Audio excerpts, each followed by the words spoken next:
Hello everyone, इस video में हम मेवाड़ के इतिहास को पढ़ेंगे। मेवाड़ के इतिहास से रिलेटेड हर इंपॉर्टेंट फैक्ट्स जो हमारे एग्जाम के पॉइंट ऑफ व्यू से इंपॉर्टेंट है, उन सभी को हम यहाँ पर स्टडी करने वाले हैं। आप हमारे Telegram channel volcano RAS academy के साथ में जुड़ सकते हैं। मेवाड़ के इतिहास को पढ़ने से पहले हम मेवाड़ के बारे में डिस्कस कर लेते हैं कि राजस्थान का वह कौन सा क्षेत्र जिसको मेवाड़ के नाम से जाना जाता था। तो प्रेजेंट टाइम में उदयपुर, राजसमंद, चित्तौड़गढ़, भीलवाड़ा और प्रतापगढ़ वाला जो क्षेत्रफल है, उस एरिया को पहले मेवाड़ के नाम से जाना जाता था। और जिस एरिया को मेवाड़ बोलते थे उसी के कुछ प्राचीन नाम थे, जैसे मेदपाट, प्रागवाट और सिवी जनपद। सो सिवी जनपद को लेकर के एग्जाम में क्वेश्चन आ जाएगा कि सिवी जनपद कौन से क्षेत्र से संबंधित है। तो सिवी जनपद मेवाड़ राज्य से संबंधित था। तो ये हमने मेवाड़ के प्राचीन नाम और मेवाड़ का भौगोलिक विस्तार दोनों को डिस्कस कर लिया। अब हमें पता है कि मेवाड़ में गुहिल वंश का शासन था। गुहिल वंश की कैसे उत्पत्ति हुई, गुहिल वंश का कैसे शासन जो है वो स्टार्ट हुआ, उसके बारे में हम देख लेते हैं। अलग अलग इतिहासकार ने अपने अलग अलग मत दिए हैं। जैसे अबुल फजल जो है वो ये बात बोलते हैं कि ईरान के एक राजा हुए थे नौशेरवा खां, उसके वंशज मानते हैं गुहिल वंश के लोगों को। कर्नल जेम्स टोड बोलते हैं कि गुजरात में एक वल्लभी राज्य हुआ करता था और वल्लभी के राजा थे शिलादित्य। शिलादित्य की पत्नी थी पुष्पावती। पुष्पावती प्रेग्नेंट होती है, गर्भवती होती है और वो माँ अंबा की यात्रा पर आ जाती है। पीछे से वल्लभी के ऊपर जो शत्रु हैं वो अटैक करते हैं और वल्लभी को तहस नहस कर देते हैं। शिलादित्य जो है वो अपनी सेना के साथ में वहाँ मारा जाता है और जो रानियां होती हैं वो वहाँ पर सती हो जाती हैं। पुष्पावती को जब ये पता चलती है तो वो भी सती होना चाहती है, लेकिन वो गर्भवती होती है इसलिए उसको रोक दिया जाता है। बाद में जो वो बच्चे को जन्म देती है तो बच्चे को ब्राह्मणों को सौंप करके वो फिर बाद में सती हो जाती है। अब ये जो ब्राह्मण जिनको ये बच्चा सौंपा जाता है उनको ये लगता है कि जब राज्य को ही नष्ट कर दिया गया तो हो सकता है कि इस बच्चे को भी नष्ट कर दिया जाए। तो वो उस बच्चे को एक गुफा में रख करके पालते और उसको बड़ा करते हैं। इसीलिए वो जो बच्चा है वो ही बड़ा होकर के गुहादित्य नाम से प्रसिद्ध होता है और वो ही गुहिल वंश की नींव रखता है, जिसको आगे जाकर के गुहिल नाम से जानते हैं। तो इस तरीके से गुहिल वंश की शुरुआत होती है। मूणोत नैन्सी और डॉक्टर गोपीनाथ शर्मा इनको ब्राह्मणों के वंशज ही मानते हैं कि ब्राह्मण जाति से ही इनकी उत्पत्ति हुई है गुहिल वंश की। तो ये अलग अलग इतिहासकारों ने अपने अलग अलग मत दिए हुए हैं। गुहिल वंश की शुरुआत जो है वो 566 एडी में हुई थी। अब ये बात हमें कैसे पता चली, तो एक सामूली अभिलेख मिलता है उदयपुर में और ये जो सामूली अभिलेख है वो 646 एडी का है। गुहिल वंश के 5वें नंबर के राजा थे शिलादित्य, उनका अभिलेख है ये। और उसमें ये बताया गया है कि गुहिल वंश का जो 5वां राजा था वो था 646 एडी में। ठीक है। अब इससे पहले मतलब 4 राजा हुए और ये अमूमन माना जाता है कि एक राजा जो है वो लगभग 20 साल तक क्या करता है, शासन करता है। तो उसके अकॉर्डिंग जो गुहिल वंश की शुरुआत है वो 566 एडी में हुई है। अब ये जो सामूली अभिलेख मिला शिलादित्य राजा का, उसमें कुछ और बातें भी बताई गई हैं कि मेवाड़ में महाजन कम्युनिटी के लोग रहते थे और ये जो महाजन कम्युनिटी के जो लोग थे, महाजन समुदाय के जो लोग थे, उनका जो हेड हुआ करता था, इनका जो चीफ हुआ करता था, उसको बोलते थे महत्तर। और उस समय महत्तर था जैतक।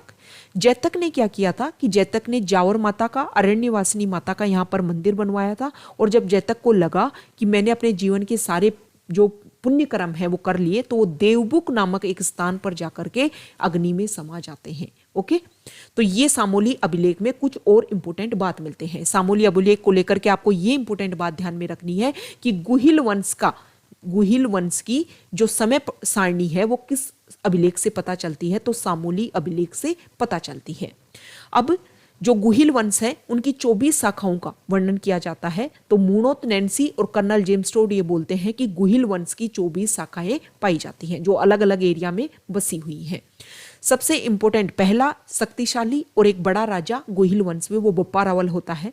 बप्पा रावल का जो मूल नाम था वो कालभोज था, ये आपको ध्यान में रखना है। इसको लेकर के क्वेश्चन पूछ लिया जाएगा कि कालभोज, जिस राजा का नाम कालभोज था, उसकी उपाधि क्या थी, बप्पा रावल, या फिर बप्पा रावल किसकी उपाधि थी, तो कालभोज की थी। या फिर ऐसे भी क्वेश्चन पूछ लेंगे कि कवि राजा श्यामल दास एक राइटर हुए हैं जिन्होंने वीर विनोद नाम से एक किताब लिखी है। वो बोलते हैं कि बप्पा रावल एक उपाधि है, बप्पा रावल नाम नहीं है। तो ये स्टेटमेंट दे देंगे, ये कथन दे देंगे कि भाई ये कथन किसने बोला था कि बप्पा रावल एक उपाधि है, बप्पा रावल नाम नहीं है। तो ये बोला था कवि राजा श्यामल दास ने। ओके, अब बप्पा रावल क्या करते थे ये आपको ध्यान में रखना है। देखो, एक हरित ऋषि हुआ करते थे मेवाड़ वाले क्षेत्र में, और उस हरित ऋषि की गाय चराने का काम करते थे बप्पा रावल। जब हरित ऋषि का अंतिम समय आता है तो वो बप्पा रावल को आशीर्वाद देते हैं कि आप इस क्षेत्र के क्या बनोगे, एक दिन राजा बनोगे। और उन्हीं के आशीर्वाद से जो बप्पा रावल है वो 734 एडी में मान मोरी को हरा करके चित्तौड़ को जीत लेता है। लेकिन जो बप्पा रावल है वो अपनी राजधानी नागदा को बनाता है, और नागदा में एक लिंग जी का मंदिर भी बनाता है, क्योंकि ये शिव जी के बहुत बड़े उपासक थे। जो हरित ऋषि हैं वो भी शिव जी की पूजा किया करते थे। और फिर बप्पा रावल ये डिक्लेयर करते हैं कि मेवाड़ के जो राजा हैं वो तो एक लिंग जी हैं, हम तो एक लिंग जी के दीवान हैं। और कैलाशपुरी नागदा में एकलिंग जी का मंदिर बनवा देते हैं। तो क्वेश्चन अगर आए कि एकलिंग जी का मंदिर बप्पा रावल ने कहाँ बनवाया था, तो अगर क्वेश्चन में कैलाशपुरी हो नागदा हो तो दोनों ही सही आंसर है। कैलाशपुरी है तो भी सही आंसर है, नागदा है तो भी सही आंसर है। ये जो एकलिंग जी का जो मंदिर था वो लकुली संप्रदाय को फॉलो करता था, क्योंकि ये जो हरित ऋषि है वो लकुली संप्रदाय से संबंधित थे। तो ये इंपॉर्टेंट हर जो फैक्ट है, हर जो तथ्य जहां से क्वेश्चन उठ सकते हैं वो सब कुछ हम यहाँ पर डिस्कस करेंगे, और किस तरीके से क्वेश्चन बन सकते हैं वो भी यहाँ पर डिस्कस करने वाले हैं। ये जो बप्पा रावल है उन्होंने सोने का सिक्का चलाया था, और सोने का सिक्का था 115 ग्रेन का, क्योंकि 1869 में श्री गुहिल के आगरा में सिक्के मिलते हैं 2000 सिल्वर कॉइन्स। तो बप्पा रावल को शायद लगा होगा कि मेरे जो पूर्वज हैं उन्होंने चांदी के सिक्के तो उन्होंने चला दिए, और जो 5वें नंबर का राजा हुआ था शिलादित्य, उनका तांबे का सिक्का मिला था। तो बोली चलाओ तो सोने का सिक्का चलाओ, नहीं तो क्या ही चलाना। तो बप्पा रावल ने भाई सोने का सिक्का चलाया था। अब दूसरी सबसे बड़ी बात 734 एडी की बात है। इस समय जो मुस्लिम शासक थे अरब वाले एरिया में, जो मुस्लिम शासक थे उन्होंने इंडिया के ऊपर, भारत के ऊपर अटैक करना, आक्रमण करना शुरू कर दिया था। तो उस समय लगभग 700 के लगभग सिंध के ऊपर पहला कब्जा किया था मुस्लिम शासकों ने। लेकिन जो दिल्ली हमारी मेन केंद्र बिंदु था उसको अपने अंडर लाने के लिए लगभग उनको बहुत लंबा समय लगा, और 1192 में तराइन के सेकंड जो युद्ध हुआ, जब उसमें पृथ्वीराज चौहान हार जाता है मोहम्मद गोरी के सामने, तब जाकर के हमारे इंडिया के ऊपर, भारत के ऊपर जो मुस्लिम साम्राज्य है उसकी स्थापना होती है। तो 700 से 1192 मतलब एक बहुत लंबा टाइम लगा, और इस लंबे टाइम में इन मुस्लिम जो भी आक्रांता थे, मुस्लिम जो भी अटैकर्स थे, उनको रोकने में जो एक महत्वपूर्ण रोल निभाया था वो हमारे राजपूत शासकों ने निभाया था। इसके कुछ उदाहरण भी मिलते हैं, जैसे बप्पा रावल जब राजा था उस समय अफगानिस्तान में एक गजनी जगह है और वहाँ का राजा था सलीम, वो अटैक कर देता है यहाँ पर। तो जो बप्पा रावल की जो सेना है वो इसके पीछे इतना पीछे तक भागती है कि दोबारा इसको अफगानिस्तान तक लेकर के जाती है, और वहाँ पर इसको राजा हटा करके गजनी में अपने भांजे को राजा बना करके आ जाता है बप्पा रावल। अब उसी समय जब ये यहाँ से पीछा कर रहे थे, कहाँ पर, अफगानिस्तान के लिए, तो यहाँ पर पाकिस्तान में एक जगह पर इनकी सेना जो है वो रुकती है, और उस जगह को बोलने लग जाते हैं। बोली ये कौन सी जगह है? बोली ये रावलदा पिंड है, रावलदा पिंड। और ये जो रावलदा पिंड है वो ही आगे जाकर के रावलपिंडी नाम पड़ गया। तो इससे ये लगता है कि जो बप्पा रावल है वो अफगानिस्तान तक अपनी सेना को लेकर के गया था। अब इसी कारण से भाई इन्होंने, जब मुस्लिम शासकों ने यहाँ पर आक्रमण किया तो राजपूतों ने अपना एक महत्वपूर्ण रोल निभाया, और इन लोगों को अपने यहाँ पर क्या नहीं दी, एंट्री नहीं दी। इसी तरीके से फ्रांस में भी एक कमांडर हुआ था वहाँ की आर्मी का, जिसका नाम था चार्ल्स मार्टल, और उन्होंने भी भगा दिया था इसी तरीके से ये जो मुस्लिम आक्रांता थे उनको। इसीलिए हमारे एक इतिहासकार हुए हैं CV वैद्य, उन्होंने बप्पा रावल की तुलना कर दी है चार्ल्स मार्टल के साथ में।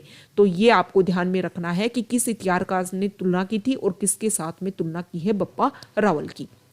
बप्पा रावल की कुछ उपाधियां देख लेते हैं। हिंदू सूर्य, राजगुरु, चकवई, नाम ध्यान में रखने हैं। डायरेक्ट तीनों ये जो उपाधियां हैं वो देख करके स्टेटमेंट पूछ लेंगे कि कौन से राजा की उपाधियां हैं, या फिर पूछ लेंगे कि बप्पा रावल की कौन सी उपाधि है, और नीचे 4 उपाधियों के नाम दे देंगे। तो ये जो उपाधि हैं, जो टाइटल्स हैं, वो आपको ध्यान में रखने हैं। नेक्स्ट इंपोर्टेंट राजा होता है अल्लट, जिसका दूसरा नाम होता है आलू रावल भी। जो अल्लट है वो अपनी नई राजधानी बनाते हैं आहड़ के रूप में। इसका एक कारण आप ये मान सकते हो कि पहले जो राज्य था मेवाड़ का वो छोटा होगा, बाद में जो राज्य है वो बढ़ता गया होगा। तो जब दूर दूर तक राज्य फैल गया तो मान लो इस पॉइंट तक जो शासन है वो राजा का वो डायरेक्टली नहीं पहुंच रहा होगा, इसलिए एक सब सेंटर के रूप में एक नई कैपिटल बना दी होगी, और अल्लट ने एक नई राजधानी बना दी थी आहड़ के रूप में। उन्होंने आहड़ में वरा के मंदिर का निर्माण करवाया था। वरा मंदिर मतलब विष्णु भगवान के मंदिर का निर्माण करवाया था। ये बात देखो, ये हमने शुरू में देखी कि एकलिंग जी को वो अपना भगवान मानते थे। एकलिंग जी को मतलब खुद को एकलिंग जी का दीवान मानते थे। लेकिन वो वराह के मंदिर, विष्णु भगवान का भी मंदिर का निर्माण करवा रहे हैं, मतलब सभी धर्म को, सभी जो देवता है उनको वो समान मानते थे। ये बात इससे साबित होती है। और दूसरा जो अल्लट है, उन्होंने नौकरशाही की भी स्थापना की थी। इसको लेकर के क्वेश्चन आ जाएगा कि भाई नौकरशाही की स्थापना मेवाड़ में किसने की थी? सबसे पहले तो अल्लट ने की थी। ये आपको ध्यान में रखना है। और पूछ लेंगे कि आहड़ को नई राजधानी किसने बनाया था? तो अल्लट ने बनाया था। अब ये सारी जानकारी हमें कहाँ मिलती है? एक सारनेश्वर प्रशस्ति है, वहां से हमें ये सारी जानकारी मिलती है। दूसरी जानकारी मिलती है अल्लट के बारे में कि उनकी जो रानी थी उनका नाम था हरिया देवी, और हरिया देवी ने हर्षपुर नामक गांव बसाया था। और ये जो हरिया देवी थी वो हूण राजकुमारी थी।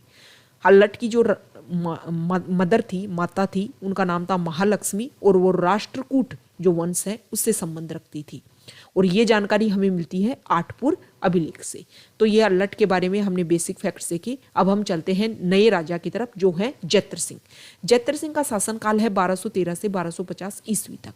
अब हमें ये शासनकाल की जो डेट है वो कैसे पता चली? इस समय तक हमने देखा कि जो मुस्लिम शासक हैं वो हमारे भारत में आकर के बसने लग गई थी।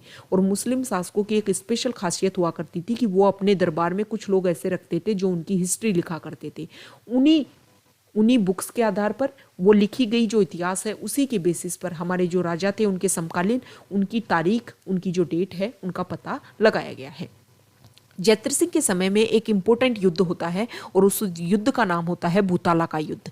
1227 एडी में, 1227 ईस्वी में इस युद्ध को लड़ा जाता है। और भूताला जो जगह है वो उदयपुर में पड़ती है।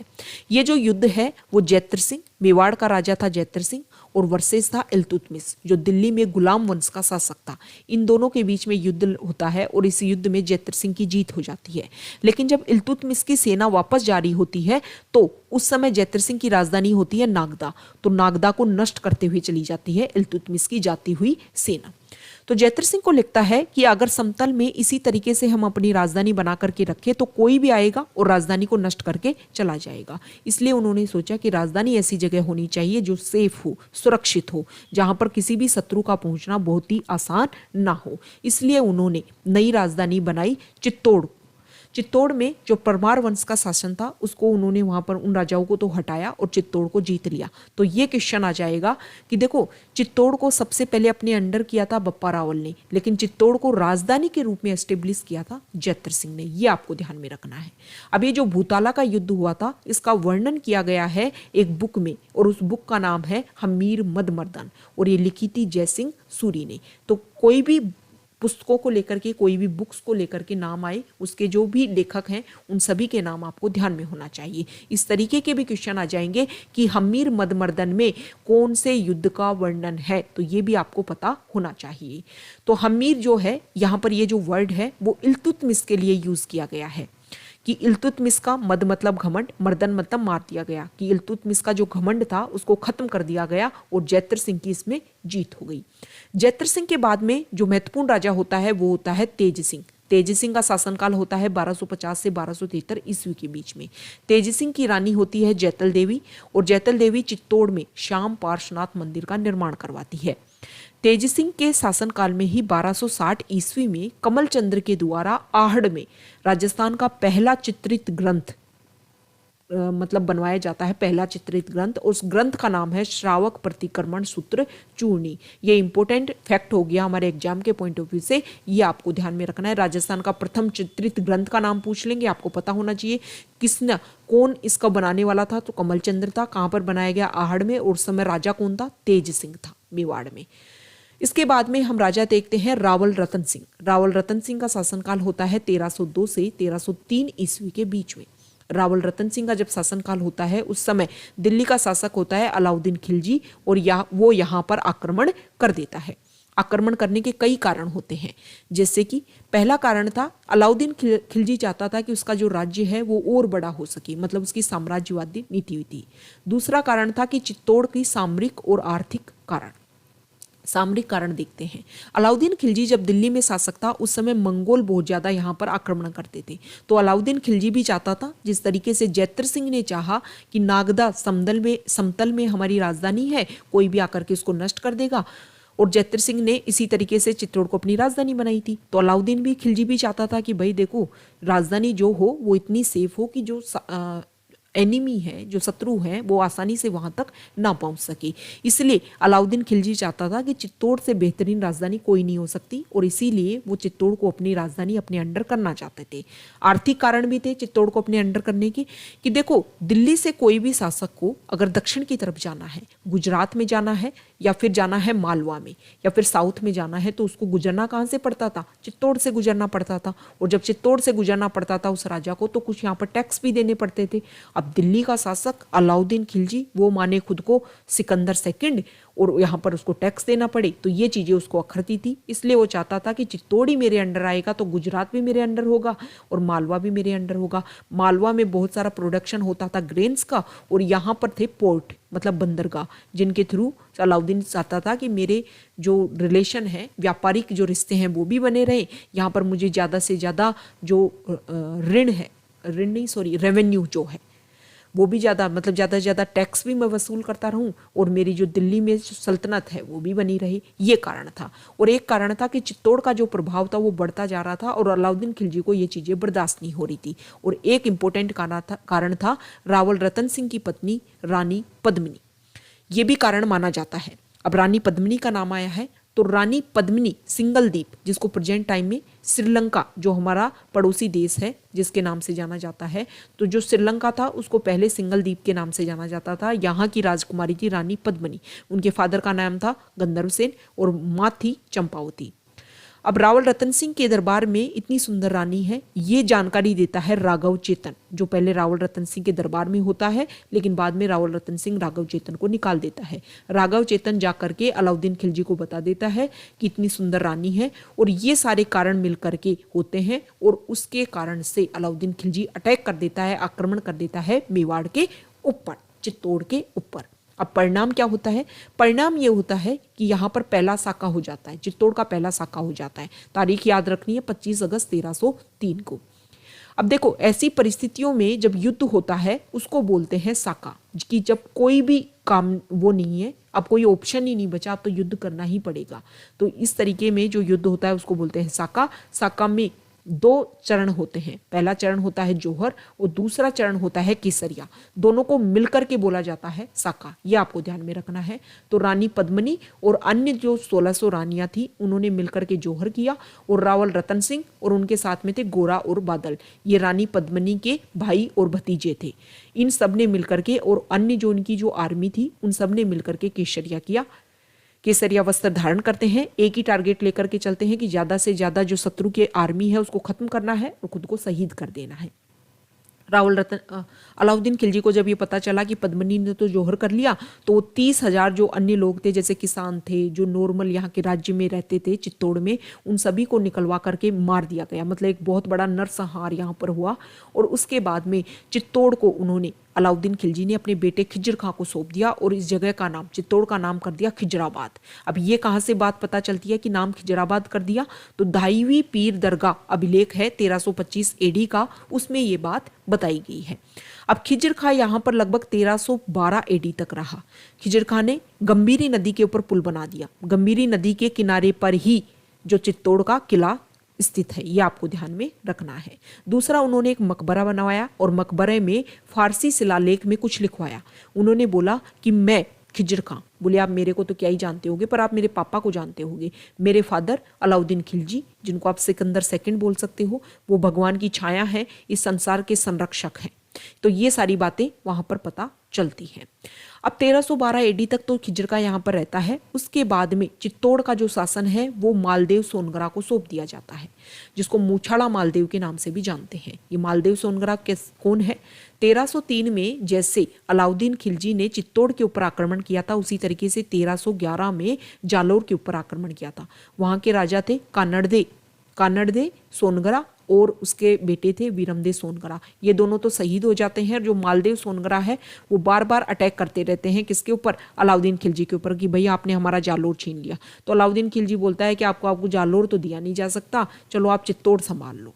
ठीक है, तो इस तरीके से मालदेव सोनगरा यहाँ पर राज्य संभालने लग जाते हैं। लेकिन 1320 में जो खिलजी वंश है वो तो समाप्त हो जाता है और जो तुगलक वंश है वो शुरू हो जाता है। मतलब सीधी सी बात यह है कि मालदेव सोनगरा को पहले दिल्ली से जो भी सपोर्ट मिलता था, जो भी उनको सहायता मिलती थी, वो बंद हो जाती है एक तरीके से। तो मालदेव सोनगरा और उसके समय में 1320 के बाद में यहाँ पर होता है बनवीर सोनगरा।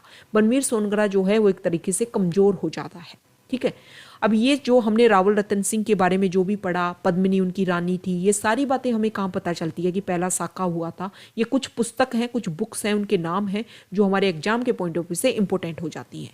जैसे पहली बुक है, अमीर खुसरो ने बुक लिखी थी और इस बुक का नाम है खजाइन उल फतह। इसका दूसरा नाम है तारिक ए अलाई।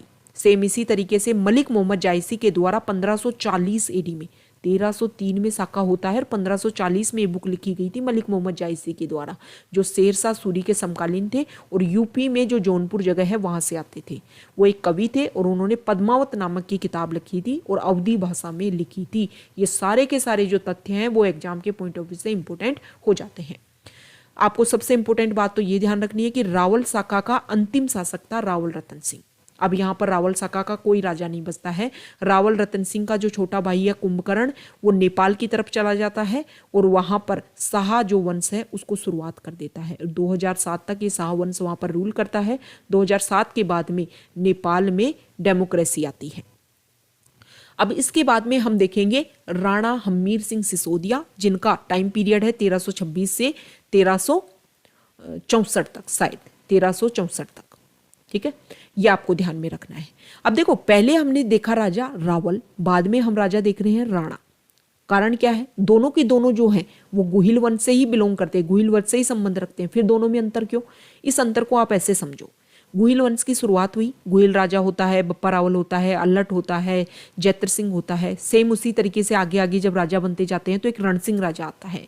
रणसिंह ये डिसाइड करता है, रणसिंह के 2 बेटे होते हैं, तो वो बोलता है कि जो बड़ा बेटा है छेम सिंह उसको तो चित्तौड़ दिया जाएगा और जो छोटा बेटा है राहप उसको गाँव दिए जाएंगे। अब जो राहप है उसने सिसोदा ग्राम बसा लिया और इसीलिए ये जो लोग हैं, जो राहप के वंशज जो आगे होते हैं, वो आगे जाकर के क्या कहलाए? सिसोदिया कहलाए। और जो राहप है उसने राणा शाखा और शाह वंश की शुरुआत की। अब जो छेम सिंह है उसकी शाखा में ही, उसके वंश में ही आगे जाकर के रावल रतन सिंह राजा होता है और 1302 से 1303 ईस्वी तक ये राज्य करता है। इसका जो छोटा भाई हम पहले ही डिस्कस कर चुके हैं, कुंभकर्ण चला जाता है नेपाल की तरफ और वहां पर शाह वंश की शुरुआत कर देता है। अब राहप की वंशावली में जब रावल रतन सिंह चित्तौड़ में राजा होता है, तब सिसोदा गांव में राजा होता है लक्ष्मण सिंह और उसके 7 बेटे। रावल रतन सिंह के ऊपर जब अलाउद्दीन खिलजी आक्रमण करता है तो वो बोलता है कि आप मेरे भाई बंधु हो, आप मेरी क्यों सहायता दीजिए। तो लक्ष्मण सिंह अपने बेटों के साथ में आकर के अलाउद्दीन खिलजी को जब आक्रमण होता है तो यहाँ पर सहायता देता है। उसमें लक्ष्मण सिंह और उसके बेटे मारे जाते हैं। उसका जो छोटा बेटा है वो बच जाता है, लेकिन सबसे बड़ा बेटा जो होता है अरी सिंह, उसका बेटा होता है हम्मीर। अरी सिंह की यहाँ पर मृत्यु हो जाती है इस युद्ध में, लेकिन जो छोटा बेटा है वो अरी सिंह के बेटे को ही राजा बना देता है। वो बोलता है कि मेरे बड़े बेटे का भाई जिंदा है तो हम्मीर ही यहाँ का राजा बनेगा, सिसोदा गांव का। इस बात से नाराज हो जाता है अजय सिंह का बेटा सज्जन सिंह और वो महाराष्ट्र चला जाता है।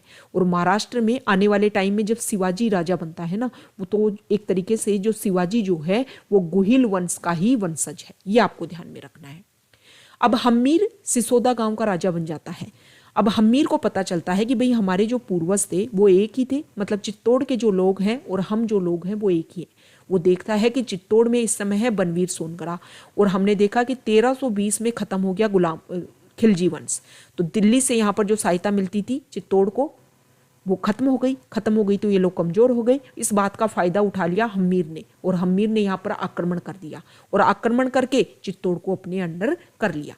तो अब आपको समझ में आ गई होगी कि हम्मीर जो है वो राणा डायनेस्टी से, राणा वंश से आता था, सिसोदिया वंश से आता था। इसीलिए आगे जाकर के अब यहाँ पर रावल शाखा ना लग के राणा शाखा लगेगी। राणा जो टाइटल है उसको राजा अपने नाम के साथ में लगाएंगे। तो ये जो अंतर है वो आपके क्लियर हो गया होगा। अब हम आगे देखते हैं कि देखो, जब हम्मीर जो है वो चित्तौड़ को अपने अंडर कर लेता है, उसके बाद में और कुछ क्या क्या काम उन्होंने यहाँ पर किए। एक युद्ध और लड़ता है राणा हम्मीर। राणा हम्मीर सिंगोली का युद्ध लड़ता है, मोहम्मद बिन तुगलक के खिलाफ में ये युद्ध लड़ता है, और सिंगोली जो जगह है वो बांसवाड़ा में पड़ती है। हम्मीर ने यहाँ पर चित्तौड़ में कुछ निर्माण भी करवाए। सबसे पहले उन्होंने बड़बड़ी माता का निर्माण करवाया, बड़बड़ी माता के मंदिर का निर्माण करवाया। ये जो बड़बड़ी माता है इसको अन्नपूर्णा माता के नाम से भी जानते हैं, और ये गुहिल वंश की इष्ट देवी है। और इनकी कुल देवी कौन है? बाण माता। दोनों में अंतर क्या होता है? गुहिल वंश के लोग, हमने शुरुआत में देखा कि गुहिल वंश की 24 शाखाएं हैं, उन सभी 24 शाखाओं की जो कुल देवी होती है वो एक होएगी, और जो कुल देवी है वो होएगी बाण माता। मतलब चाहे गुहिल वंश के लोग नेपाल में रहें, चाहे महाराष्ट्र में रहें, उनकी जो कुल देवी है वो सेम रहेगी, और कुल देवी है बाण माता। लेकिन जैसे चित्तौड़ में जो गुहिल वंश के लोग हैं उनकी वहां पर स्थानीय कोई देवी देवता को पूजते हैं और वो उनकी इष्ट देवी देवता बन जाते हैं। तो इस तरीके से चित्तौड़ की इष्ट देवी बन जाती है बड़बड़ी माता, जिसको अन्नपूर्णा माता के नाम से भी जानते हैं। राणा हम्मीर की कुछ उपाधियां हैं जो हमें ध्यान में रखनी है। एक तो उनको मेवाड़ का उद्धारक के नाम से जानते हैं। देखो, मेवाड़ को 1303 से और 1326 तक अन्य लोगों ने यहाँ पर रूल किया मेवाड़ के ऊपर, चित्तौड़ के ऊपर। दोबारा से मेवाड़ को अपने अंडर करने वाले राणा हम्मीर ही थे, इसलिए उनको मेवाड़ का उद्धारक बोला जाता है। कर्नल जेम्स टोड ने उनको प्रबल हिंदू उपाधि दी है। और कुंभलगढ़ प्रशस्ति, राणा कुंभा जो होते हैं उनके द्वारा कुंभलगढ़ प्रशस्ति लिखवाई जाएगी, आगे हम देखेंगे।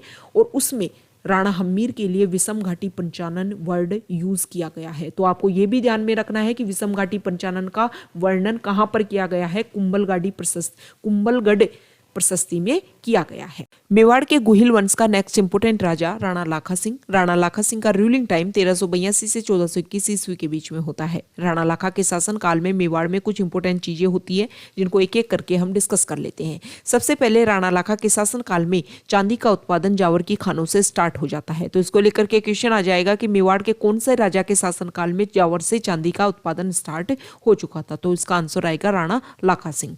नेक्स्ट है पिछोला झील। राणा लाखा के शासन काल में एक बंजारे ने पिछोली गांव में पिछोला झील का निर्माण करवाया था, और इस पिछोला झील के तट के ऊपर ही नटनी का चबूतरा स्थित है। तो इसको लेकर के क्वेश्चन आ जाएगा कौन सी झील के किनारे पर नटनी का चबूतरा स्थित है, या कौन से राजा के शासन काल में पिछोला झील का निर्माण करवाया गया था। नेक्स्ट है कुंभाहाड़ा।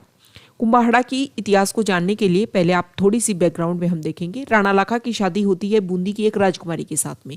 बूंदी की राजकुमारी को जब मेवाड़ लाया जाता है तो राणा लाखा उनसे क्वेश्चन करते हैं कि आपको मेवाड़ कैसा लगा। बूंदी की राजकुमारी बोलती है कि मेवाड़ अच्छा है पर बूंदी जितना अच्छा नहीं है।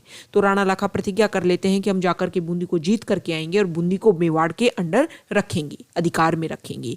तो उनको समझाया जाता है कि अभी हमारे बूंदी के साथ में अभी अभी रिश्ते बने हैं और उनके ऊपर अगर हम आक्रमण करते हैं तो ये गलत होगा। इसलिए उनको बोला जाता है कि हम एक नकली दुर्ग बना देते हैं, बूंदी का नकली दुर्ग, उसको आप जीत लीजिए, जिससे आपकी प्रतिज्ञा भी कंप्लीट हो जाएगी और हमारे जो रिश्ते हैं वो भी बने रहेंगे। राणा लाखा जब इस नकली दुर्ग के ऊपर आक्रमण करता है तो इधर से भी, उस नकली दुर्ग से भी उनके ऊपर आक्रमण होता है और देखा जाता है कि ये कौन है। तो बूंदी की जो राजकुमारी जो मेवाड़ आई थी उनके साथ में उनका एक भाई आता है और उस भाई का नाम होता है कुंभाहाड़ा, और फिर इस युद्ध में कुंभाहाड़ा शहीद हो जाते हैं। तो ये क्वेश्चन इंपॉर्टेंट हो जाता है कि बूंदी के नकली दुर्ग को बचाते हुए कौन शहीद हो गया था, कौन वीर गति को प्राप्त हुआ था? तो उनका नाम था कुंभाहाड़ा। नेक्स्ट नेम है हंसाबाई। ये काफी इंपॉर्टेंट है। अब आगे मेवाड़ का जो भी इतिहास हम पढ़ेंगे उसमें इनका काफी ज्यादा रोल रहेगा। हंसाबाई जो थी वो मारवाड़ राज्य से बिलोंग करती थी। मारवाड़ के राजा थे रावचुंडा। रावचुंडा की बेटी थी हंसाबाई और हंसाबाई का भाई था रणमल, मतलब रावचुंडा का बेटा था रणमल। वैसे तो रावचुंडा के और भी बेटे थे, लेकिन मेवाड़ के इतिहास में रणमल का काफी रोल रहेगा, तो हम रणमल के बारे में देख लेते हैं। हंसाबाई का जो शादी का प्रपोजल है वो लाखा के बड़े बेटे चुंडा के लिए भेजा जाता है। लाखा का सबसे बड़ा बेटा होता है चुंडा। इसके लिए भेजा जाता है कि हंसाबाई की शादी करने के लिए लोग आते हैं चुंडा के साथ में, लेकिन लाखा को गलती से ये लगता है कि मेरे लिए रिश्ता आया है, मेरे लिए नारियल लेकर के आए हैं मारवाड़ के लोग। जब लाखा को ये बात पता चलती है तो लाखा बोलते हैं कि भाई बूढ़े को ओल्ड एज में उनको कौन बेटी और नारियल देगा? तो मारवाड़ वाले बोलते हैं आपके साथ शादी कर देंगे, सिर्फ एक शर्त है कि आपसे और हंसाबाई से जो बच्चा होगा वो ही आने वाले टाइम में मेवाड़ का राजा बनेगा। अब बात जब ये चुंडा को पता चलती है कि मैं बड़ा बेटा हूं, मेरी वजह से इस शादी में परेशानी आ रही है तो चुंडा ये प्रतिज्ञा करते हैं कि ना मैं और ना ही मेरी आने वाली पीढ़ी कभी भी मेवाड़ की चित्तौड़ के राजा नहीं बनेंगे और हम हमेशा एक संरक्षक के रूप में काम करेंगे चित्तौड़ के। तो इसलिए हंसाबाई की और लाखा की शादी हो जाती है और उनसे बच्चा होता है जिसका नाम होता है मोकल। अब चुंडा ने जब ये प्रतिज्ञा की इसलिए उनको मेवाड़ का भीष्म बोला जाता है कि उन्होंने अपने पिता के लिए, अपने छोटे भाई के लिए मेवाड़ का राज्य का त्याग दिया। हालांकि वो बड़े बेटे थे, अगर रूल के अकॉर्डिंग चला जाता तो उन्हीं को राजकाज मिलता, तो इसलिए चुंडा को मेवाड़ का भीष्म बोलते हैं। अब चुंडा ने प्रतिज्ञा की थी तो उनको कुछ विशेष अधिकार दिए गए, जैसे कि मेवाड़ के 16 प्रथम श्रेणी के ठिकाने थे, जिसमें 4 ठिकाने जो हैं वो चुंडा को दे दिए गए, जिसमें सल्यूम्बर, बेगू, आमेर, देवगढ़। इसके अलावा ये बोला गया कि जब भी मेवाड़ का राजा राजधानी में नहीं रहेगा तो ये जो चुंडा है और उनकी जो पीढ़ियां होंगी उनके पास ये अधिकार रहेगा कि आप मेवाड़ का राजकाज संभालेंगी। जब भी मेवाड़ की कहीं सेना जाएगी तो उसका जो अग्रभाग होता है जिसको हरावल बोलते हैं उसको लीड हमेशा चुंडा करेंगे। इसके अलावा मेवाड़ का उत्तराधिकारी चुनने में चुंडा का काफी बड़ा रोल रहेगा और मेवाड़ का उत्तराधिकारी और उसका राज्याभिषेक करने में काफी बड़ा रोल रहेगा। तो ये कुछ विशेष अधिकार दिए जाते हैं चुंडा को और उनकी आने वाली पीढ़ी को। अब लाखा की डेथ हो जाती है और लाखा की डेथ होने के बाद में जैसे कि प्रतिज्ञा थी, जैसे कि वादा वचन किए गए थे, उसके अकॉर्डिंग मोकल राजा बन जाता है। मोकल की जो एज है, उम्र है, वो काफ़ी छोटी होती है और 1421 से 1433 एडी के बीच में मोकल ने राजकाज मोकल करता है। तो मोकल की जो एज है वो छोटी होती है, तो चुंडा जो उनके बड़े भाई थे वो उनके फर्स्ट संरक्षक के रूप में काम करते हैं। लेकिन हंसाबाई को चुंडा के ऊपर शक होता है कि चुंडा यहाँ का राज हथियाना चाहते हैं, इसलिए वो कभी भी मेवाड़ को छोड़ करके नहीं जाते हैं। जब ये बात चुंडा को पता चल जाती है तो वो मेवाड़ को छोड़ करके मालवा की तरफ चले जाते हैं। अब मोकल का दूसरा संरक्षक कौन बनेगा, तो हंसाबाई को अपने भाई की याद आती है रणमल की, और रणमल को मारवाड़ से बुलाते हैं और रणमल जो है वो आकर के मोकल का दूसरा संरक्षक बनता है। तो ये क्वेश्चन उठ जाएगा कि मोकल के फर्स्ट संरक्षक के रूप में काम किसने किया, चुंडा ने। सेकंड संरक्षक के रूप में काम किसने किया, रणमल ने। मारवाड़ का कौन सा ऐसा राजा हुआ जिसने मोकल के संरक्षक के रूप में काम किया, तो उसका नाम आएगा रणमल। तो ये आपको ध्यान में रखना है। अब मोकल ने कुछ इंपॉर्टेंट काम करवाए अपने शासनकाल में, जैसे कि उन्होंने एक तो एकलिंग जी का मंदिर जो बनवाया था बप्पा रावल ने, उसका परकोटा बनवाया। दूसरा, उन्होंने समिदेश्वर मंदिर का पुनर्निर्माण करवाया। ये जो समिदेश्वर मंदिर है इसको त्रिभुवन नारायण मंदिर के नाम से भी जानते हैं, क्योंकि जो परमार वंश का जो भोज राजा था उसकी उपाधि थी त्रिभुवन नारायण, और उसी के बेसिस पर इस मंदिर का निर्माण करवाया, जिसको बाद में समिदेश्वर मंदिर से नाम से जाने लगा, और इसका मोकल ने पुनर्निर्माण करवाया था। मोकल ने अपने भाई बाघ सिंह की याद में बागेला तालाब का निर्माण करवाया। इसके अलावा चित्तौड़ में द्वारकाधीश मंदिर का निर्माण करवाया, और एक उनकी रानी थी गोराम्बिका, उनकी याद में उन्होंने एक बावड़ी का निर्माण भी करवाया। उन्होंने इस बावड़ी का निर्माण करवाया, ये बात पता चलती है श्रृंगी ऋषि अभिलेख में। अब 1433 के समय में गुजरात के राजा हैं अहमद शाह, वो आक्रमण कर देते हैं मेवाड़ के ऊपर, और उसी को जीतने के लिए, उस युद्ध का सामना करने के लिए जो मोकल है वो अपनी सेना के साथ में जीलवाड़ा राजसमंद में अपना कैंप लगाते हैं, और वहां पर उनकी सेना के ही कुछ लोग, चाचा मेरा महपा पवार जो है, वो मोकल के ऊपर आक्रमण कर देते हैं और मोकल की हत्या कर देते हैं। तो 1433 में मोकल की हत्या हो जाती है, और मोकल की हत्या होने के बाद में उनकी रानी होती है कमलावती, वो अहमद शाह का सामना करती है, और फिर अहमद शाह वापस गुजरात चले जाते हैं। इस प्रकार से जो मेवाड़ है उसके ऊपर आक्रमण नहीं हो पाता है। अब मोकल की मृत्यु हो गई। मोकल के बेटे हैं कुंभा। कुंभा का शासनकाल 1433 से 1468 एडी के बीच में। कुंभा काफी इंपॉर्टेंट है मेवाड़ के इतिहास में, तो इनको लेकर के हम बेसिक जो भी इंपॉर्टेंट फैक्ट्स हैं वो सब कुछ यहाँ पर क्लियर करेंगे। कुंभा के फादर का नाम मोकल और माता का नाम था सौभाग्यवती परमार। ये आपको ध्यान में रखना है, एग्जाम में काफी पूछ लिए जाते हैं जो हमारे इतिहास के इंपॉर्टेंट राजा हुए हैं उनके बारे में। अब कुंभा जब राजा बनता है तो कुंभा की भी अपने पिता की तरह उम्र जो है वो ज्यादा नहीं होती है, छोटी उम्र होती है, इसलिए उनके संरक्षक के रूप में जो मोकल की मदर होती है हंसाबाई, उनको फिर से अपने भाई की याद आती है रणमल की, और वो रणमल को वापस बुलाती है मारवाड़ से कि आप आइए, दोबारा से हमें आपकी जरूरत है। और रणमल यहाँ पर अपने परिवार के साथ में मेवाड़ आता है और कुंभा को सहायता देता है। अब हमने ये देखा कि कुंभा के पिता मोकल को मार दिया था चाचा मेरा, महपा पवार और एका ने मिलकर के। तो कुंभा जो है वो रणमल के साथ में मिलकर के, कुंभा रणमल के साथ में मिलकर के और भीलों के साथ में मिलकर के चाचा और मीरा को तो मार देता है, लेकिन महपा पवार और एका जो है वो मालवा की तरफ चले जाते हैं और मालवा के जो राजा हैं महमूद खिलजी उस टाइम वो उनको अपने यहाँ पर शरण दे देते हैं। अब क्या होता है कि जैसे ही कुंभा राज का संभालने लग जाते हैं मेवाड़ के लोग बोलने लग जाते हैं रणमल को कि आप वापस अपने मारवाड़ चले जाइए, लेकिन रणमल की एक महिला मित्र होती है जिसका नाम है भारमली, वो उनके साथ में उनके सामने अपनी फीलिंग्स व्यक्त करते हैं कि भाई मैं कुंभा को मार दूंगा और मेवाड़ को भी अपने अंडर कर लूंगा। अब भारमली जो है ये सारी बात हंसाबाई को बता देती है। अब हंसाबाई को लगता है कि ये तो गलत हो रहा है और यहाँ पर जब रणमल को चुंडा का भाई राघवदेव, मोकल का बड़ा भाई चुंडा और चुंडा का एक भाई राघवदेव, रणमल और राघवदेव के बीच में क्लैश चलता है, युद्ध हो जाता है, झगड़ा हो जाता है। रणमल को बोला जाता है कि वापस जाइए, रणमल बोलता है वापस नहीं जाऊंगा मारवाड़।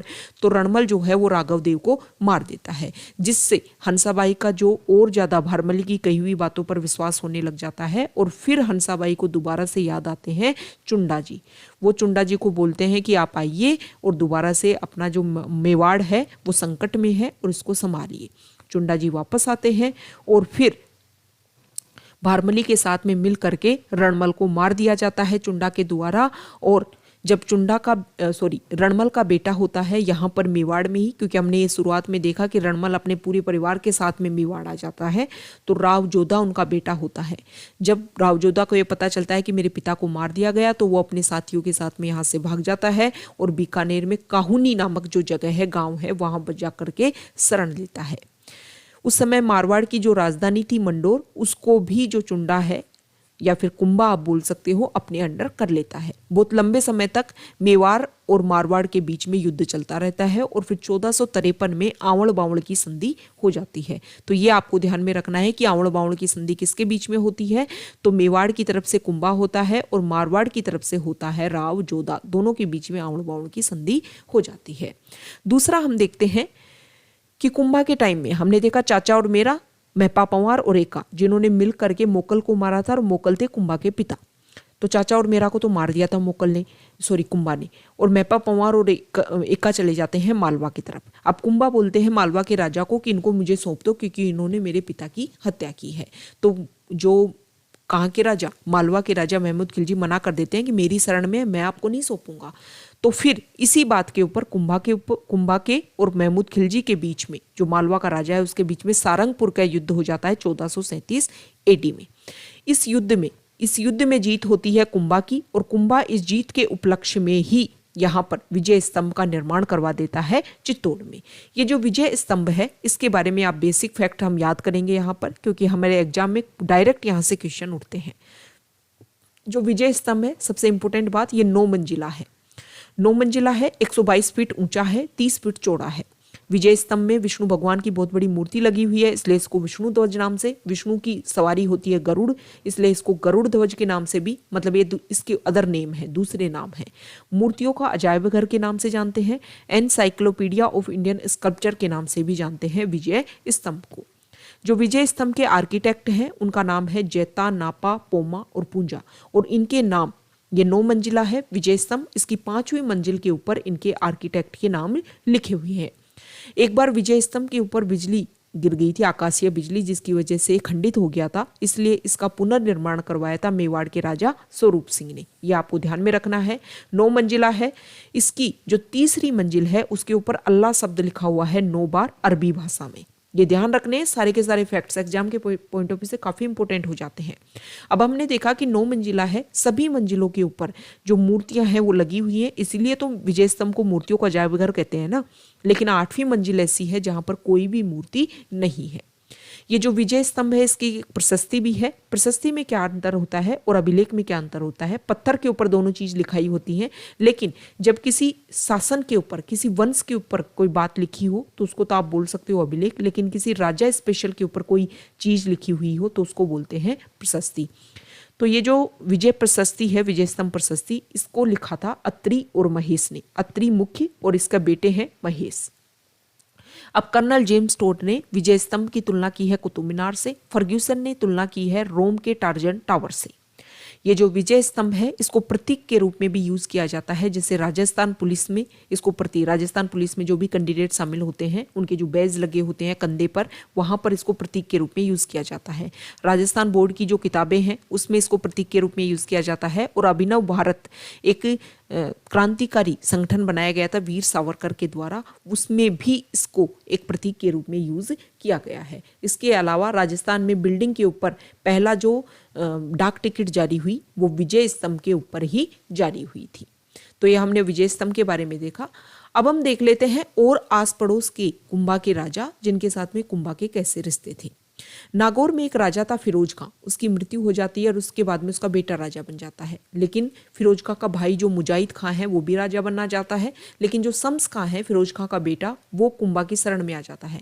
कुंभा सपोर्ट करता है शम्स खां को और शम्स खां को राजा बना देता है। लेकिन कुछ यहाँ पर उनके बीच में कुछ रूल्स एंड रेगुलेशन साइन किए जाते हैं, जिसमें शम्स खां को बोला जाता है कि आप नागौर के किले की मरम्मत नहीं करोगे, और भी कुछ उनके ऊपर रिस्ट्रिक्शंस लगाए जाते हैं। लेकिन शम्स खां कुछ टाइम के बाद में इन चीज़ों को फॉलो करने से, अनुसरण करने से मना कर देता है। जब कुंभा को ये बात पता चलती है तो शम्स खां के ऊपर आक्रमण करते हैं, नागौर के किले को तुड़वा देते हैं। तो ये जो शम्स खां है वो गुजरात के राजा, उस टाइम गुजरात का राजा होता है कुतुबुद्दीन शाह, उसके पास चले जाते हैं। अब देखो, गुजरात का राजा के पास चला गया कुंभा का शत्रु, तो एक तरीके से जो गुजरात के पास गया है तो गुजरात साथ देने के लिए तैयार है।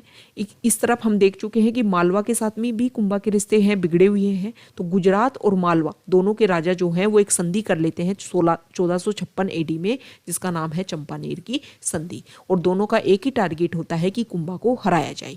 मतलब दोनों ये डिसाइड करते हैं कि मालवा, मतलब यहाँ पर चित्तौड़ है तो यहाँ पर मालवा है, तो बोले हम यहाँ से अटैक करेंगे, गुजरात बोला हम यहाँ से करेंगे। और सिरोही एक छोटी सी जगह, यहाँ पर सिरोही का राजा था सहस्त्रमल देवड़ा, वो भी इनके साथ मिल जाता है, बोली मैं भी आपका साथ दूंगा। तो इस तरीके से चारों तरफ से, और यहाँ पर नागौर तो था ही, तो एक तरीके से चारों तरफ से घेरने की कोशिश की गई। किसको?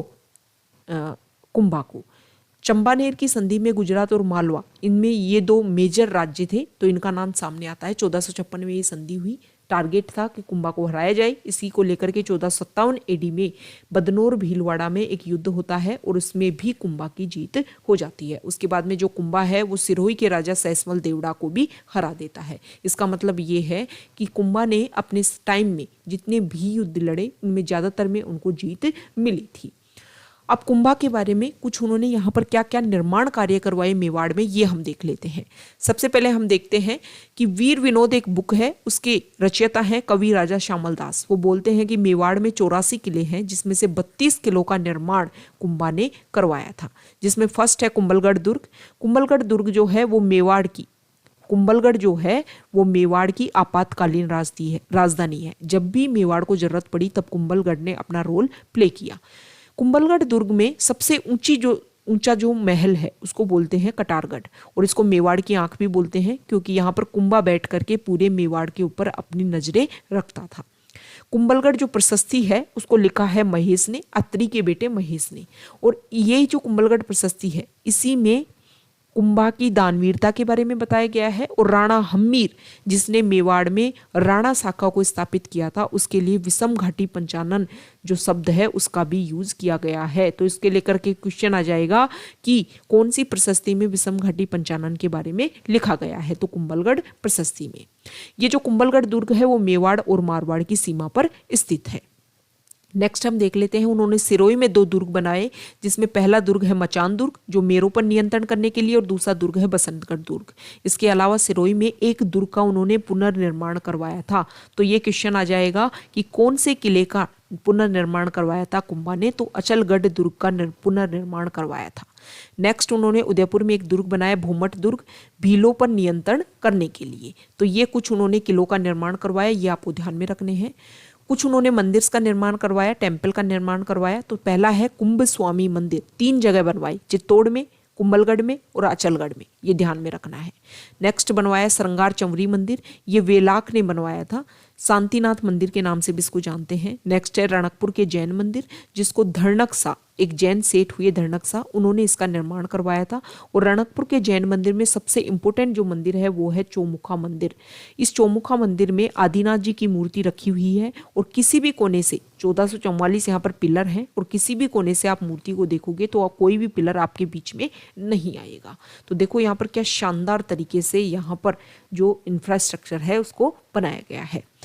अब जो राणा कुंभा थे वो वीणा बजाया करते थे और उनके संगीत गुरु का नाम है, कुंभा के संगीत गुरु का नाम सारंगी व्यास। कुंभा ने बहुत सारी किताबें लिखी जिसमें से सुधा प्रबंध, कामराज रतिसार जो 7 भागों में है, संगीत सुधा, संगीत मीमांसा, संगीत राज जो 5 भागों में है। इसके जो 5 भाग हैं उनके नाम है पाठ्य रत्न कोश, गीत रत्न कोश, नृत्य रत्न कोश, वाद्य रत्न कोश और रस रत्न कोश। ये आपको ध्यान में रखना है। अब कुंभा ने कुछ किताबें किन्हीं लोगों ने लिखी, उन किताबों के शॉर्ट नोट्स भी तैयार किए और जो शॉर्ट नोट्स हैं उनको बोलते हैं टीका। जयदेव की किताब गीत गोविंद, उसके ऊपर उन्होंने टीका लिखी जिसका नाम है रसिक प्रिया टीका। सारंगधर की किताब संगीत रत्नाकर, इसके ऊपर भी टीका लिखी। बाणभट्ट की किताब चंडी शतक, इसके ऊपर भी कुंभा ने टीका लिखी थी। कुंभा ने 4 नाटक लिखे और इससे पता चलता है कि वो मेवाड़ी, संस्कृत, मराठी और कन्नड़ 4 भाषा जानते थे। अब कुंभा खुद ही तो विद्वान थे ही, इसके साथ में अपने दरबार में भी बहुत सारे विद्वानों को शरण देते थे। जैसे कि पहला नाम है कानव्यास। कानव्यास ने किताब लिखी जिसका नाम था एकलिंग महात्म्य, और एकलिंग महात्म्य का जो फर्स्ट पार्ट है, पहला जो चैप्टर है वो कुंभा ने लिखा था और उसका नाम है राज वर्णन। तो डायरेक्ट या तो कानव्यास की किताब का नाम पूछ लेंगे या पूछ लेंगे कि एकलिंग महात्म्य की जो फर्स्ट चैप्टर कुंभा ने लिखा उसका क्या नाम है, तो उसका नाम है राज वर्णन। नेक्स्ट है मेहाजी। मेहाजी ने तीर्थमाला लिखी। नेक्स्ट है मंडन, और मंडन ने बहुत सारी किताबें लिखी। मंडन ने वास्तुसार, देवमूर्ति प्रकरण, राजवल्लभ, रूप मंडन, कोदंड मंडन, वैद मंडन। वैद मंडन जो थी वो आयुर्वेद से रिलेटेड थी। देखो ये क्या थे, शिल्पकार थे, मतलब ये जो दुर्ग ये सब बनाने का काम करते थे। और रूप मंडन इन्होंने स्कल्पचर के ऊपर जानकारी देने के लिए लिखी। कोदंड मंडन इन्होंने धनुष के बारे में जानकारी देने के लिए लिखी थी। और वैद मंडन आयुर्वेद के बारे में जानकारी देने के लिए। मंडन का भाई नाथा, और नाथा ने बुक लिखी वास्तु मंजरी। और मंडन का बेटा गोविंद, और गोविंद ने किताब लिखी द्वार दीपिका, उद्धार धोरणी, कला निधि। ये इंपॉर्टेंट है जिसमें मंदिरों के जो शिखर हैं वो कैसे बनाए जाते हैं उसकी जानकारी दी जाती है। और सार समुच्चय लिखी उन्होंने आयुर्वेद के बारे में जानकारी देने के लिए। कुंभा की बेटी रमाबाई, उसको एक टाइटल दे रखा था जिसका नाम है वागीश्वरी। कुंभा के गुरु जिनका नाम हीरानंद मुनि, यह आप नाम आपको ध्यान में रखना है। और एक उनके दरबार में विद्वान थे जिनका नाम था टीलाभट्ट। अब इसके अलावा जैन विद्वान भी कुंभा के दरबार में हुआ करते थे। उन जैन विद्वानों का नाम है सोमदेव सूरी, सोम सुंदर सूरी, जयशंकर, भुवन कीर्ति। डायरेक्ट पूछ लेंगे कि कौन कौन से जैन विद्वान महाराणा कुंभा के दरबार में प्रेजेंट हुआ करते थे, तो ये नाम आपको ध्यान में रखने हैं। नेक्स्ट कुंभा की उपाधि।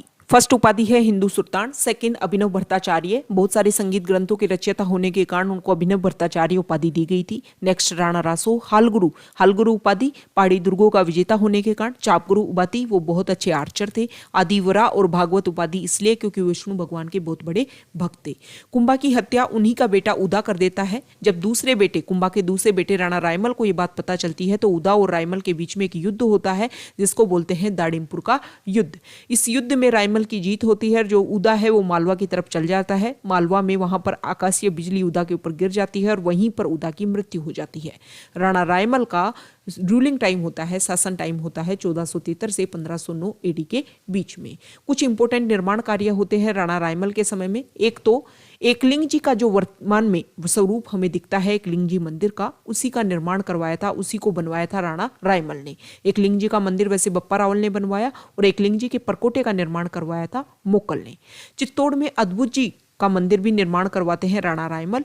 इस तरीके के राजस्थान में 2 और मंदिर हैं अद्भुत जी नाम से, जिसमें एक नागदा का शांतिनाथ जैन मंदिर है और एक समिदेश्वर मंदिर जिसका पुनर्निर्माण करवाया था मोकल ने, और इसका निर्माण करवाया था परमार वंश के शासक ने।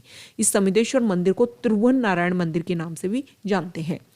नेक्स्ट श्रृंगार कंवर, जो राणा रायमल की पत्नी थी। ये वो ही श्रृंगार कंवर है जब 1453 में आवड़ बावड़ की संधि होती है कुंभा के बीच में और मारवाड़ के राजा जोधा के बीच में।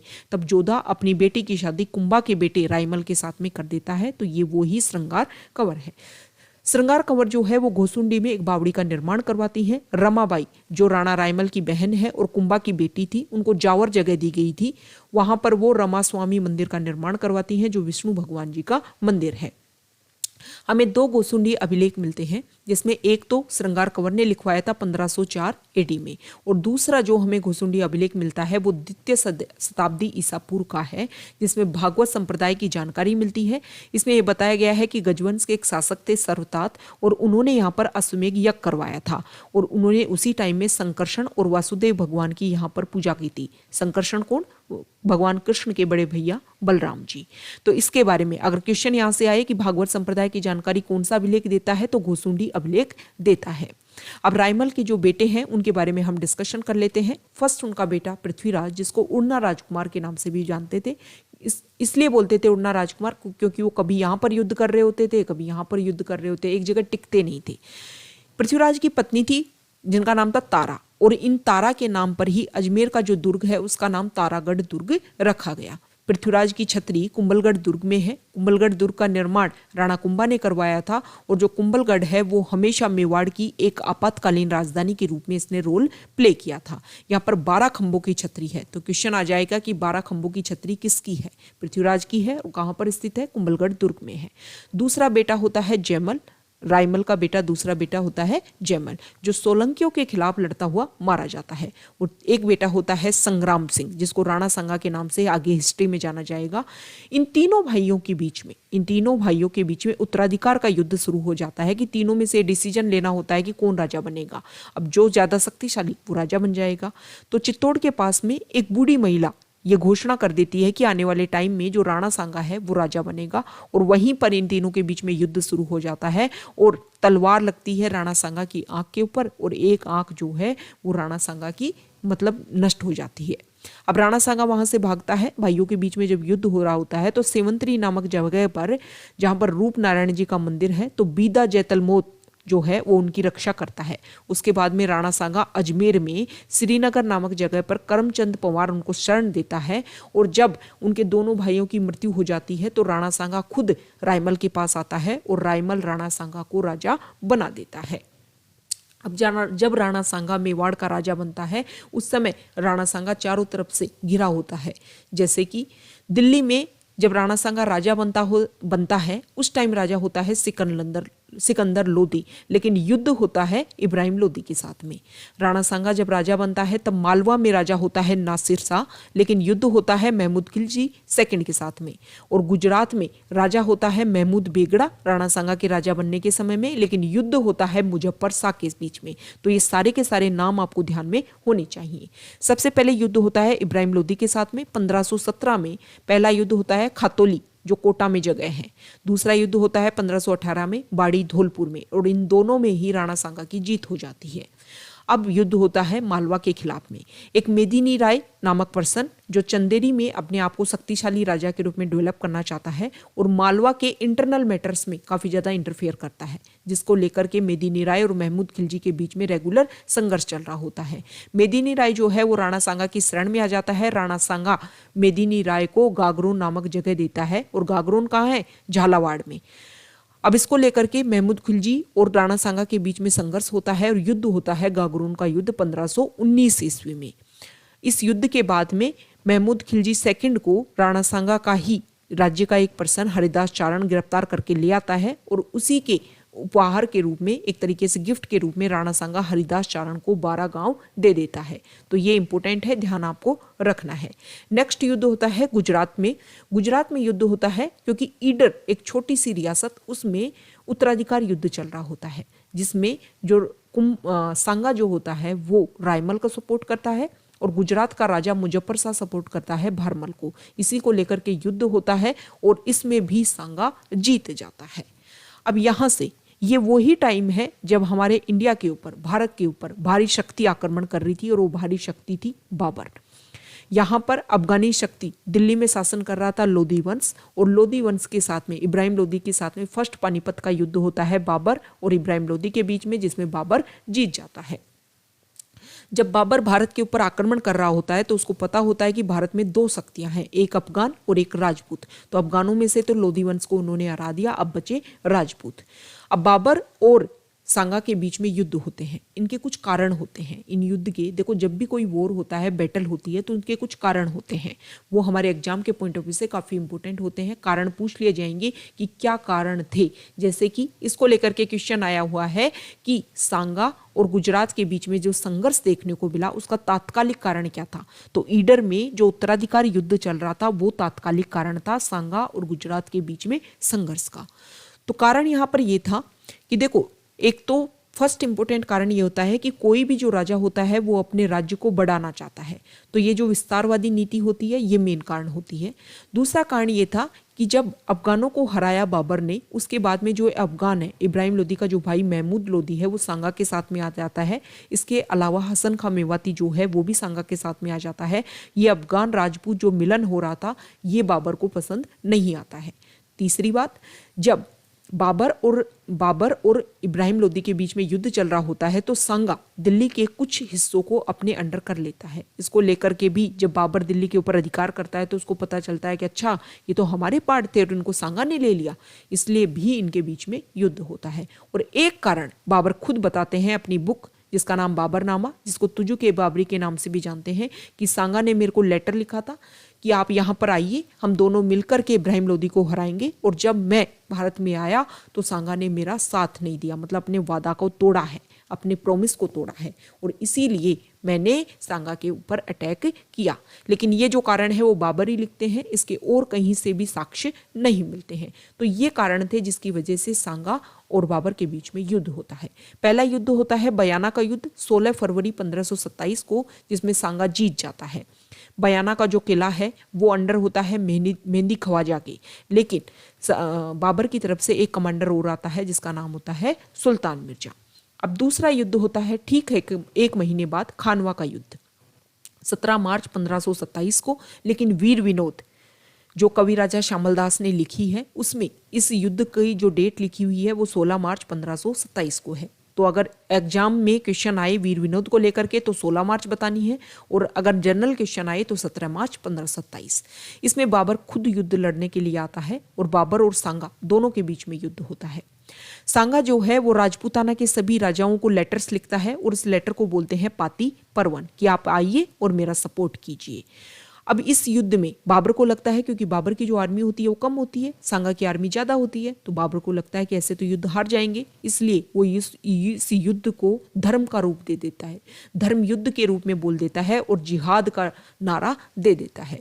इसके अलावा बाबर ये भी डिक्लेयर करता है कि अगर हम इस युद्ध में जीते तो मुस्लिम जो ट्रेडर्स हैं, व्यापारी हैं, उनके ऊपर जो टैक्स लगाया जाता है, तमगा जिसको बोलते हैं, उस टैक्स को मैं खत्म कर दूंगा। आज के बाद में अगर इस युद्ध में मैं जीतता हूं तो शराब कभी भी यूज नहीं करूंगा।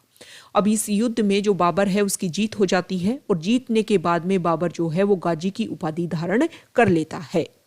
इस युद्ध में जो सांगा है वो घायल हो जाता है, और सांगा जब घायल हो जाता है तो झाला अज्जा जो है वो क्या करता है, जो भी राणा सांगा के जो भी सारे आभूषण थे वो पहन करके इस युद्ध में लड़ने लग जाता है। घायल सांगा को बसवा दोसा में लाया जाता है, वहां पर उसका इलाज होता है। लेकिन जैसे ही सांगा होश में आता है वो दोबारा युद्ध में जाने के लिए तैयार हो जाता है, और इरिच यूपी में सांगा को जहर दे दिया जाता है। कालपी यूपी में सांगा की मृत्यु हो जाती है, और प्रेजेंट टाइम में मांडलगढ़ जो भीलवाड़ा में है वहां पर सांगा की छतरी बनी हुई है। तो ये इंपॉर्टेंट है, ये आपको ध्यान में रखना है। अब बहुत सारे राजाओं ने इस युद्ध में पार्टिसिपेट किया था। राजस्थान की हर रियासत से कोई ना कोई अपनी सेना को लेकर के इस युद्ध में भाग लेने के लिए आया था। इसके बारे में आप हमारे राजस्थान की हिस्ट्री नाम से एक अलग से प्लेलिस्ट बनी हुई है, वहां पर आप राणा सांगा को जाकर के डिस्कस करोगे तो हमने बहुत ही ब्रॉडली वहां पर डिस्कस किया है राणा सांगा के बारे में। वहां जाकर के उन सारे राजाओं के नाम आप याद कर सकते हो, क्योंकि एग्जाम में जो क्वेश्चन आते हैं वो डायरेक्ट वहां से उठते हैं और पूछ लिया जाता है कि कौन कौन सा जो राजा है उसने राणा सांगा के साथ में जो खानवा का युद्ध हुआ था उसमें पार्टिसिपेट किया था। अब सांगा की कुछ हार के कारण थे। सांगा भाई इस युद्ध में हारा क्योंकि ठीक एक महीने पहले युद्ध में जीता था, अब इस युद्ध में हारा तो उसके कुछ ना कुछ तो कारण रहे होंगे। फर्स्ट कारण था एकता का अभाव था। देखो हमने ये देखा कि सांगा की खुद की सेना तो थी, इसके अलावा अलग अलग रियासत से अलग अलग राजा आए और अपनी सेना लेकर के आई, लेकिन कोई एक कमांडर नहीं था इन पूरी सेना का। कि एक कमांडर ने आदेश दिया और सभी ने माना। सभी जो आर्मी थी वो अपने अपने राजाओं की मान रही थी, मतलब किसी में भी एकता नहीं थी, और ये एकता का अभाव होने के कारण ही सांगा इस युद्ध को हार गया। दूसरा कारण था तकनीकी कमी। जो बाबर था उसके पास तोपें थी, तुलगमा पद्धति थी, कुछ अलग पद्धति थी, कुछ अलग उनके पास में प्रोसीजर था, तकनीकी मतलब एक तरीके से अपग्रेडेशन था बाबर के पास में, जिसकी वजह से ही जो बाबर है वो इस युद्ध में जीत जाता है। सांगा घायल था इस युद्ध से पहले, और घायल होते हुए भी उसने इस युद्ध में पार्टिसिपेट किया, और जब राजा घायल हो जाता है तो उसके बाद में जो आर्मी है उसमें एक तरीके से जो उसका कॉन्फिडेंस है वो लूज हो जाता है। तो सांगा जब घायल था तो उसको डायरेक्टली इस युद्ध में पार्टिसिपेट नहीं करना चाहिए था। इसके अलावा कुछ लोग ऐसे जो लड़ने तो सांगा की तरफ से आए थे लेकिन युद्ध के बीच में ही बाबर के साथ चले जाते हैं, जैसे कि सलहदी तंवर, रायसीन एमपी से आया था सलहदी तंवर। नागौर के जो खानजादे मुस्लिम थे वो बाबर के साथ में चले जाते हैं युद्ध के बीच में ही। इन लोगों की वजह से भी सांगा इस युद्ध में हार गया था। तो ये सांगा के हार के कारण थे। कुछ कारण हम ये भी मान सकते हैं कि इनके पास में जो वेपन्स थे, जो हथियार थे बाबर के पास में, वो अच्छी तकनीकी से रिलेटेड थे। हमारे पास में वो अभी भी भारी भरकम हथियार भाले हुआ करते थे। सांगा की तरफ से जिन्होंने भी युद्ध लड़ा वो ज़्यादातर हाथियों पर सवार थे, और उनकी तरफ से ज़्यादातर जो युद्ध हुआ वो घोड़े पर सवार होकर के लड़ा गया। हाथी एकदम मदमस्त होकर के चलने वाला, घोड़ा एकदम फुर्तीला। इसकी वजह से भी सांगा इस युद्ध में हार गया था। अब इस युद्ध में जब हारा तो इसके कुछ परिणाम भी निकले होंगे। परिणाम ये था कि सांगा वो लास्ट राजा था जिसने दिल्ली को चैलेंज किया था। अब इसके बाद में भी वैसे तो युद्ध होंगे, जैसे प्रताप का हम देखेंगे और भी राजा का देखेंगे, लेकिन कोई भी राजा ऐसा नहीं था कि उसने जाकर के दिल्ली पर अटैक किया हो। ज़्यादातर जो राजा हैं उनके ऊपर जब अटैक किया जाएगा मुगल राजाओं के द्वारा तो सिर्फ अपने राज्य को बचाने के लिए वो युद्ध करेंगे। तो सांगा लास्ट हिंदू राजा था जिसने दिल्ली को चैलेंज किया।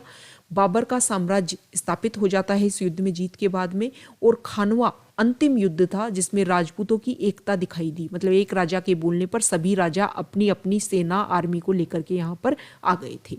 अब आगे जो भी राजा होंगे वो डायरेक्टली कोशिश करेंगे कि यहाँ पर जो आक्रमण है वो कम किए जाएं, मतलब युद्ध के थ्रू जीतने की कोशिश ना करके जो राजपूत राजा हैं उनके साथ में समन्वय की नीति को अपनाएंगे, और इसको इम्प्लीमेंट करने का काम करेगा अकबर कि ज़्यादातर राजाओं को अपने अंडर आप रखो, उनको जीतने की भी जरूरत नहीं है, वो आपकी हर बात मानेंगे और आपके अकॉर्डिंग कहीं भी युद्ध करना है तो वो आपका साथ भी देंगे।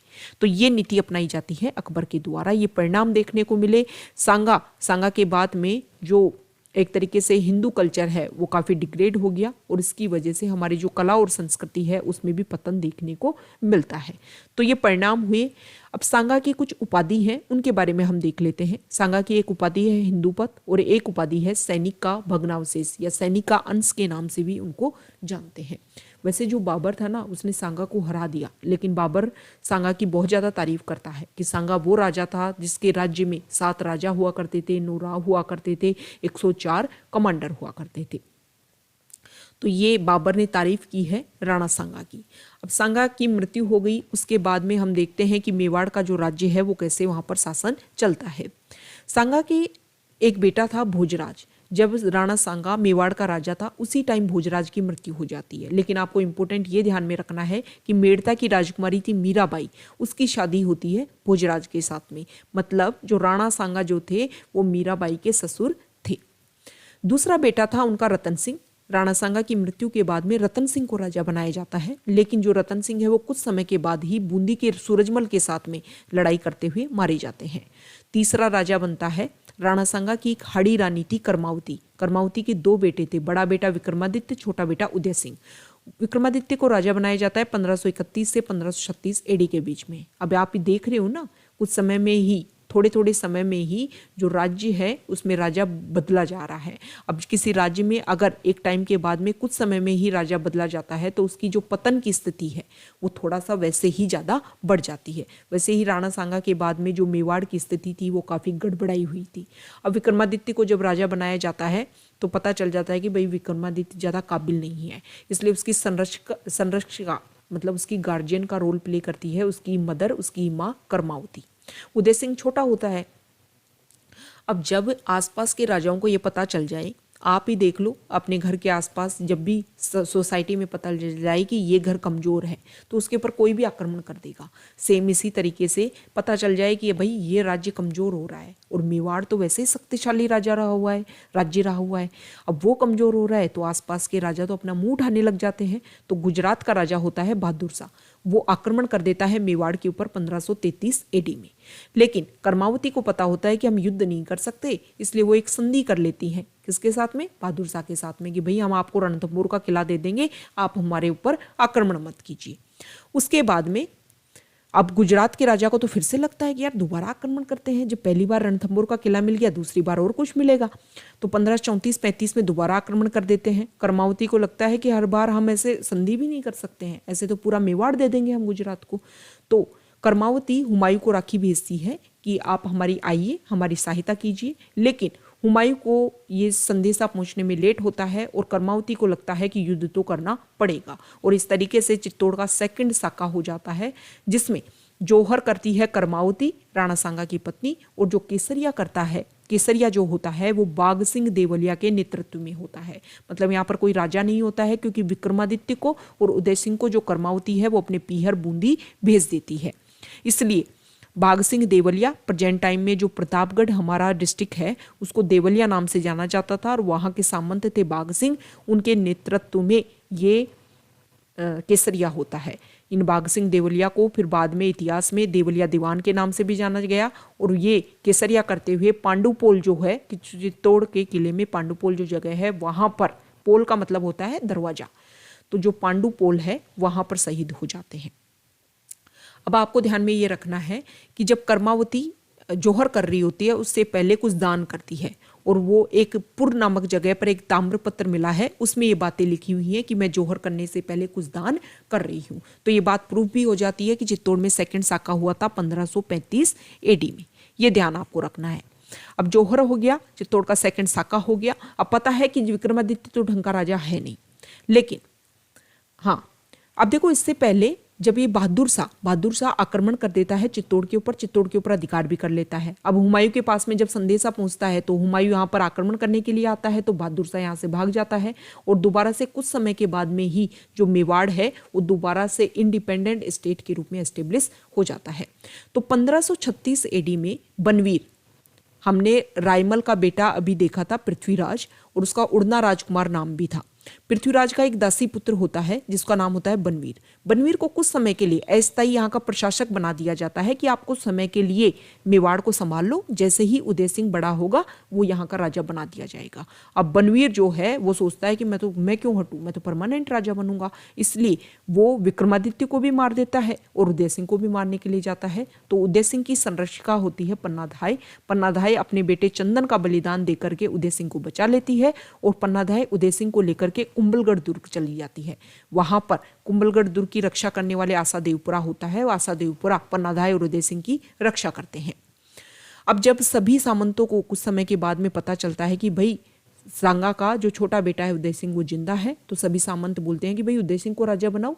तो बनवीर और उदय सिंह के बीच में 1540 एडी में एक युद्ध होता है, मावली का युद्ध, जिसमें जो उदय सिंह है उसकी जीत हो जाती है। बनवीर वहां से भाग जाता है, और इस युद्ध में मालदेव जो मारवाड़ का राजा होता है वो भी उदय सिंह की साथ देता है। लेकिन बाद में कुछ रिश्ते खराब हो जाते हैं उदय सिंह के और मालदेव के, और 1557 एडी में जब हरमाड़ा का युद्ध होता है, हरमाड़ा अजमेर में पड़ता है, और यहाँ का राजा होता है हाजी खां पठान। हाजी खां पठान और उदय सिंह के बीच में जब युद्ध होता है तो मालदेव साथ देता है हाजी खां पठान का।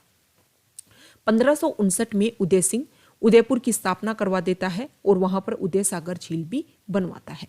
अब जब मेवाड़ में उदय सिंह राजा होता है उस समय अकबर राजा बनता है, और अकबर जो है वो मेवाड़ के ऊपर आक्रमण करता है। उसका कारण ये होता है, अकबर चाहता है कि मैं कंप्लीट भारत को अपने अंडर करूं, और कंप्लीट भारत को अंडर करने के लिए वो सोचता है कि पहले राजपूतों को अपने अंडर किया जाए। राजपूतों में देखता है कि मेवाड़ सबसे बड़ी रियासत है, अगर मेवाड़ मेरे अंडर आ जाएगी तो सारे राजपूत तो मेरे अंडर खुद ब खुद आ जाएंगे। तो मेवाड़ पर आक्रमण करता है 1567 से 1568 एडी के बीच में। लेकिन इस बार जो मेवाड़ के जो लोग हैं वो अपनी नई अपनी नीतियों में चेंज करते हैं। वो बोलते हैं कि अब तक हमने ये देखा कि बाहर से हमारे ऊपर आक्रमण होते हैं, हमारे जो राजा हैं वो युद्ध करते हैं, शहीद हो जाते हैं, और दोबारा से इस दुर्ग को अपने अंडर करने में हमें बहुत ज़्यादा परेशानी होती है। इसलिए इस बार ये डिसीजन लिया गया कि राणा उदय सिंह को तो पहले ही बाहर भेज दिया जाएगा चित्तौड़ के किले के, ताकि अगर हम चित्तौड़ का किला हार भी जाते हैं तो दोबारा से राणा जो है वो अपनी सेना को संगठित करके मेवाड़ को अपने अंडर कर सकेंगे। तो राणा उदय सिंह को गिरवा की पहाड़ियों की तरफ भेज दिया जाता है और चित्तौड़ के किलों की जिम्मेदारी जो है वो जयमल और फत्ता उठा लेते हैं। जयमल और फत्ता कौन है? जयमल जो है वो मेड़ता के राजा हैं। 1562 में अकबर ने यहाँ पर आक्रमण करके मेड़ता को अपने अंडर कर लिया था। तब से जयमल जो है वो मेवाड़ की शरण में थे और फत्ता जो है वो आमेट मेवाड़ का जो फर्स्ट श्रेणी का एक ठिकाना था वहां के सामंत थे फत्ता। तो ये दोनों यहाँ की मोर्चा संभाल लेते हैं। जयमल जो है वो अकबर की गन होती है, अकबर की बंदूक होती है जिसका नाम संग्राम होता है, उससे घायल हो जाते हैं और जब युद्ध करने की बारी आती है तो इनकी सेना में एक आदमी होता है जिसका नाम होता है कल्ला राठौड़। कल्ला राठौड़ जयमल को अपने कंधे पर बिठा करके युद्ध करते हैं, मतलब दो हाथों से कल्ला राठौड़ युद्ध कर रहे हैं और उनके कंधे पर बैठे हैं जयमल, और जयमल भी दो हाथों से युद्ध कर रहे हैं। इसलिए कल्ला राठौड़ को 4 हाथों वाले देवता के नाम से जानते हैं। चित्तौड़ का थर्ड साका होता है और जो चित्तौड़ का थर्ड साका होता है उसमें जोहर करती है फत्ता की पत्नी फूलकंवर, और फूलकंवर के नेतृत्व में ये जोहर होता है, और केसरिया करते हैं जयमल और फत्ता। जयमल और कल्ला राठौड़ चित्तौड़ दुर्ग में हनुमान पोल और भैरव पोल के बीच में युद्ध करते हुए मर जाते हैं और फत्ता जो है वो राम पोल के पास में शहीद हो जाता है, मतलब यहाँ पर इनकी डेथ हो जाती है। एक तरीके से जो चित्तौड़ है उसके ऊपर अकबर का कब्जा हो जाता है। इस युद्ध में जीतने के बाद में जो अकबर है वो एक सिक्का चलाता है और उस सिक्के का नाम होता है एलची। ये क्वेश्चन आया हुआ है, ये आपको ध्यान में रखना है। लेकिन जो अकबर है वो जयमल और फत्ता की जो वीरता है, जो बहादुरी है, उससे इतना प्रभावित होता है कि आगरे के किले में उनकी मूर्तियां लगवाता है, लेकिन बाद में इन मूर्तियों को जो औरंगजेब है वो तुड़वा देता है। और इसके बारे में बात बताई गई है। बर्नियर एक फ्रांसीसी यात्री, उन्होंने अपनी एक बुक लिखी थी travels in the Mughal empire, वो ये बात बताते हैं कि आगरे के किले में जयमल और फत्ता की मूर्ति लगी हुई है। हमारे राजस्थान में भी बीकानेर का जो जूनागढ़ किला है उसमें सूरज पोल पर जयमल और फत्ता की मूर्ति लगी हुई है और राय सिंह ने ये मूर्तियां लगवाई थी।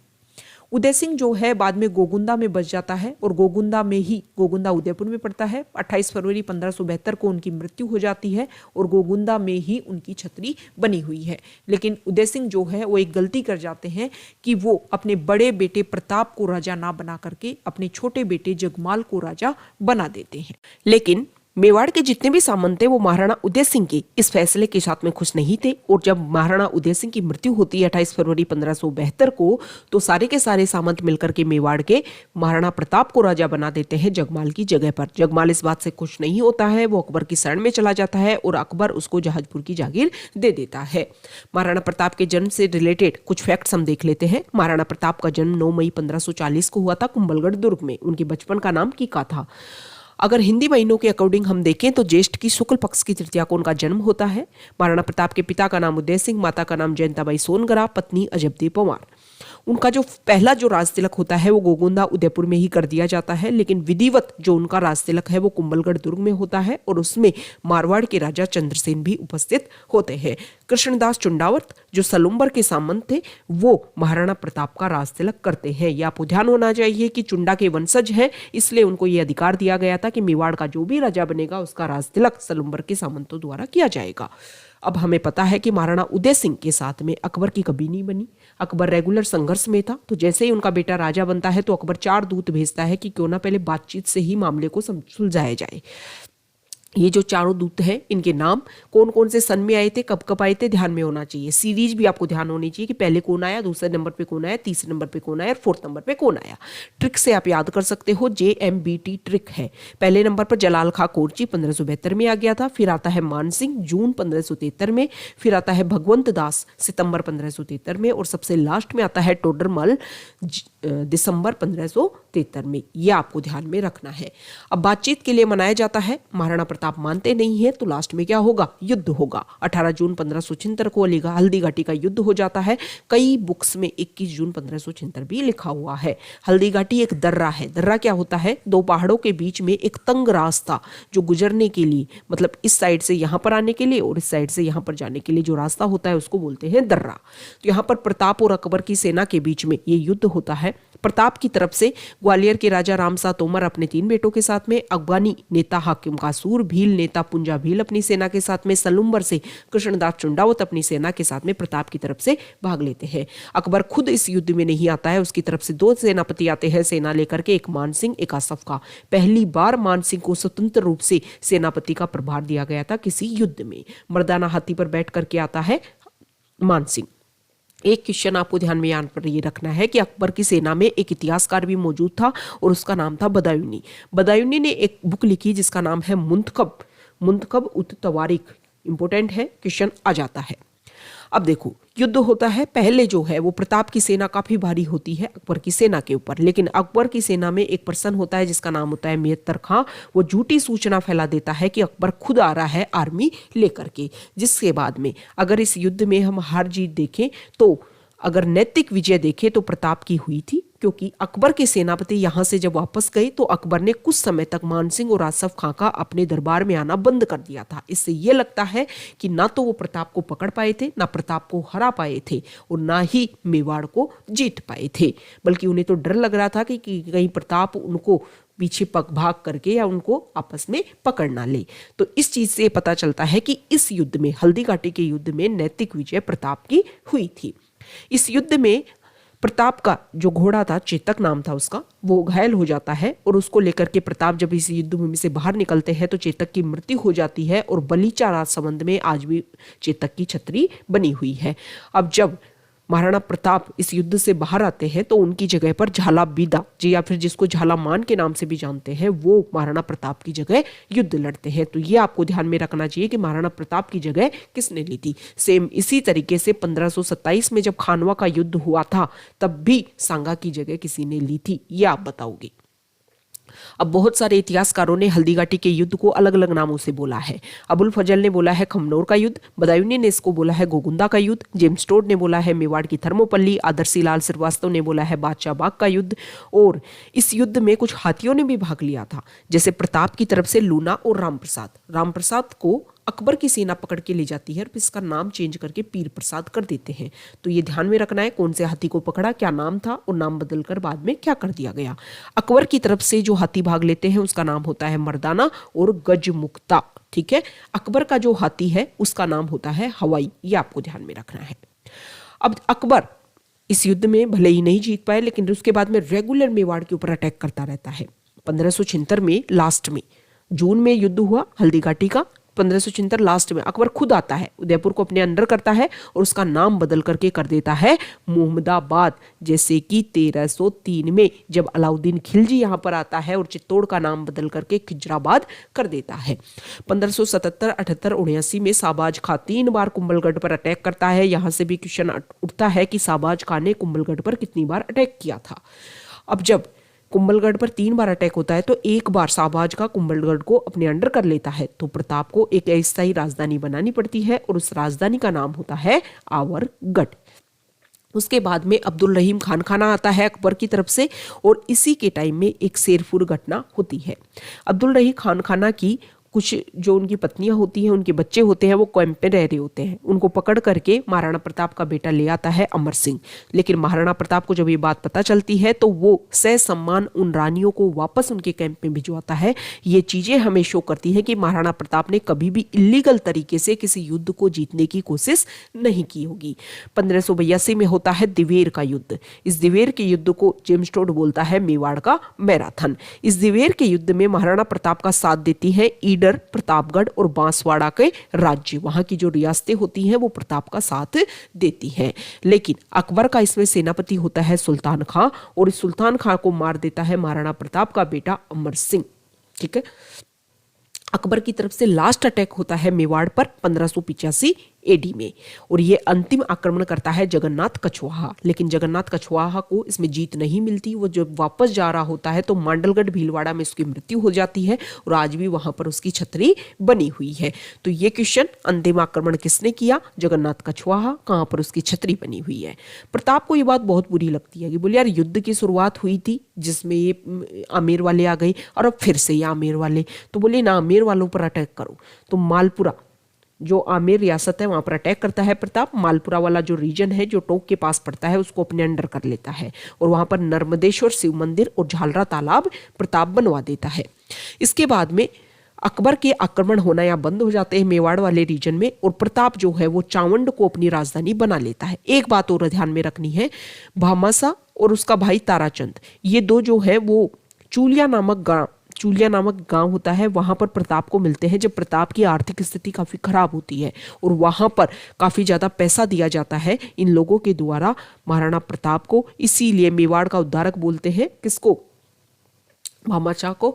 और जब भी कोई दान करता है तो आज प्रेजेंट टाइम में आज भी उसको भामाशाह के नाम से रिप्रेजेंट किया जाता है।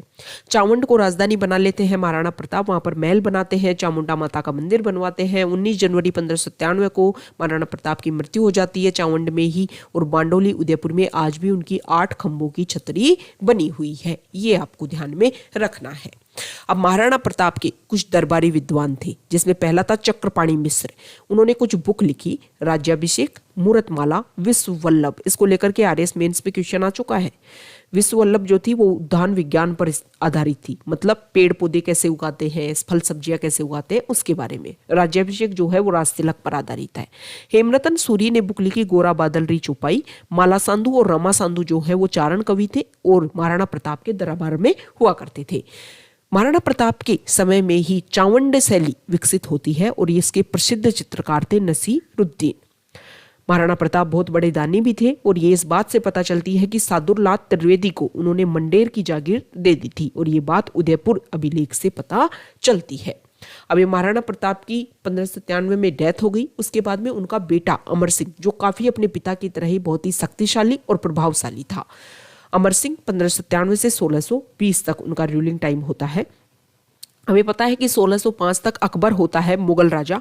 1605 में जब अकबर की डेथ हो जाती है तो उनका बेटा जहांगीर राजा बन जाता है। जहांगीर जैसे ही राजा बनता है वो दोबारा से इनके ऊपर आक्रमण, मेवाड़ के ऊपर आक्रमण करना स्टार्ट कर देता है, लेकिन इस बार वो अपनी स्ट्रेटजी चेंज करते हैं।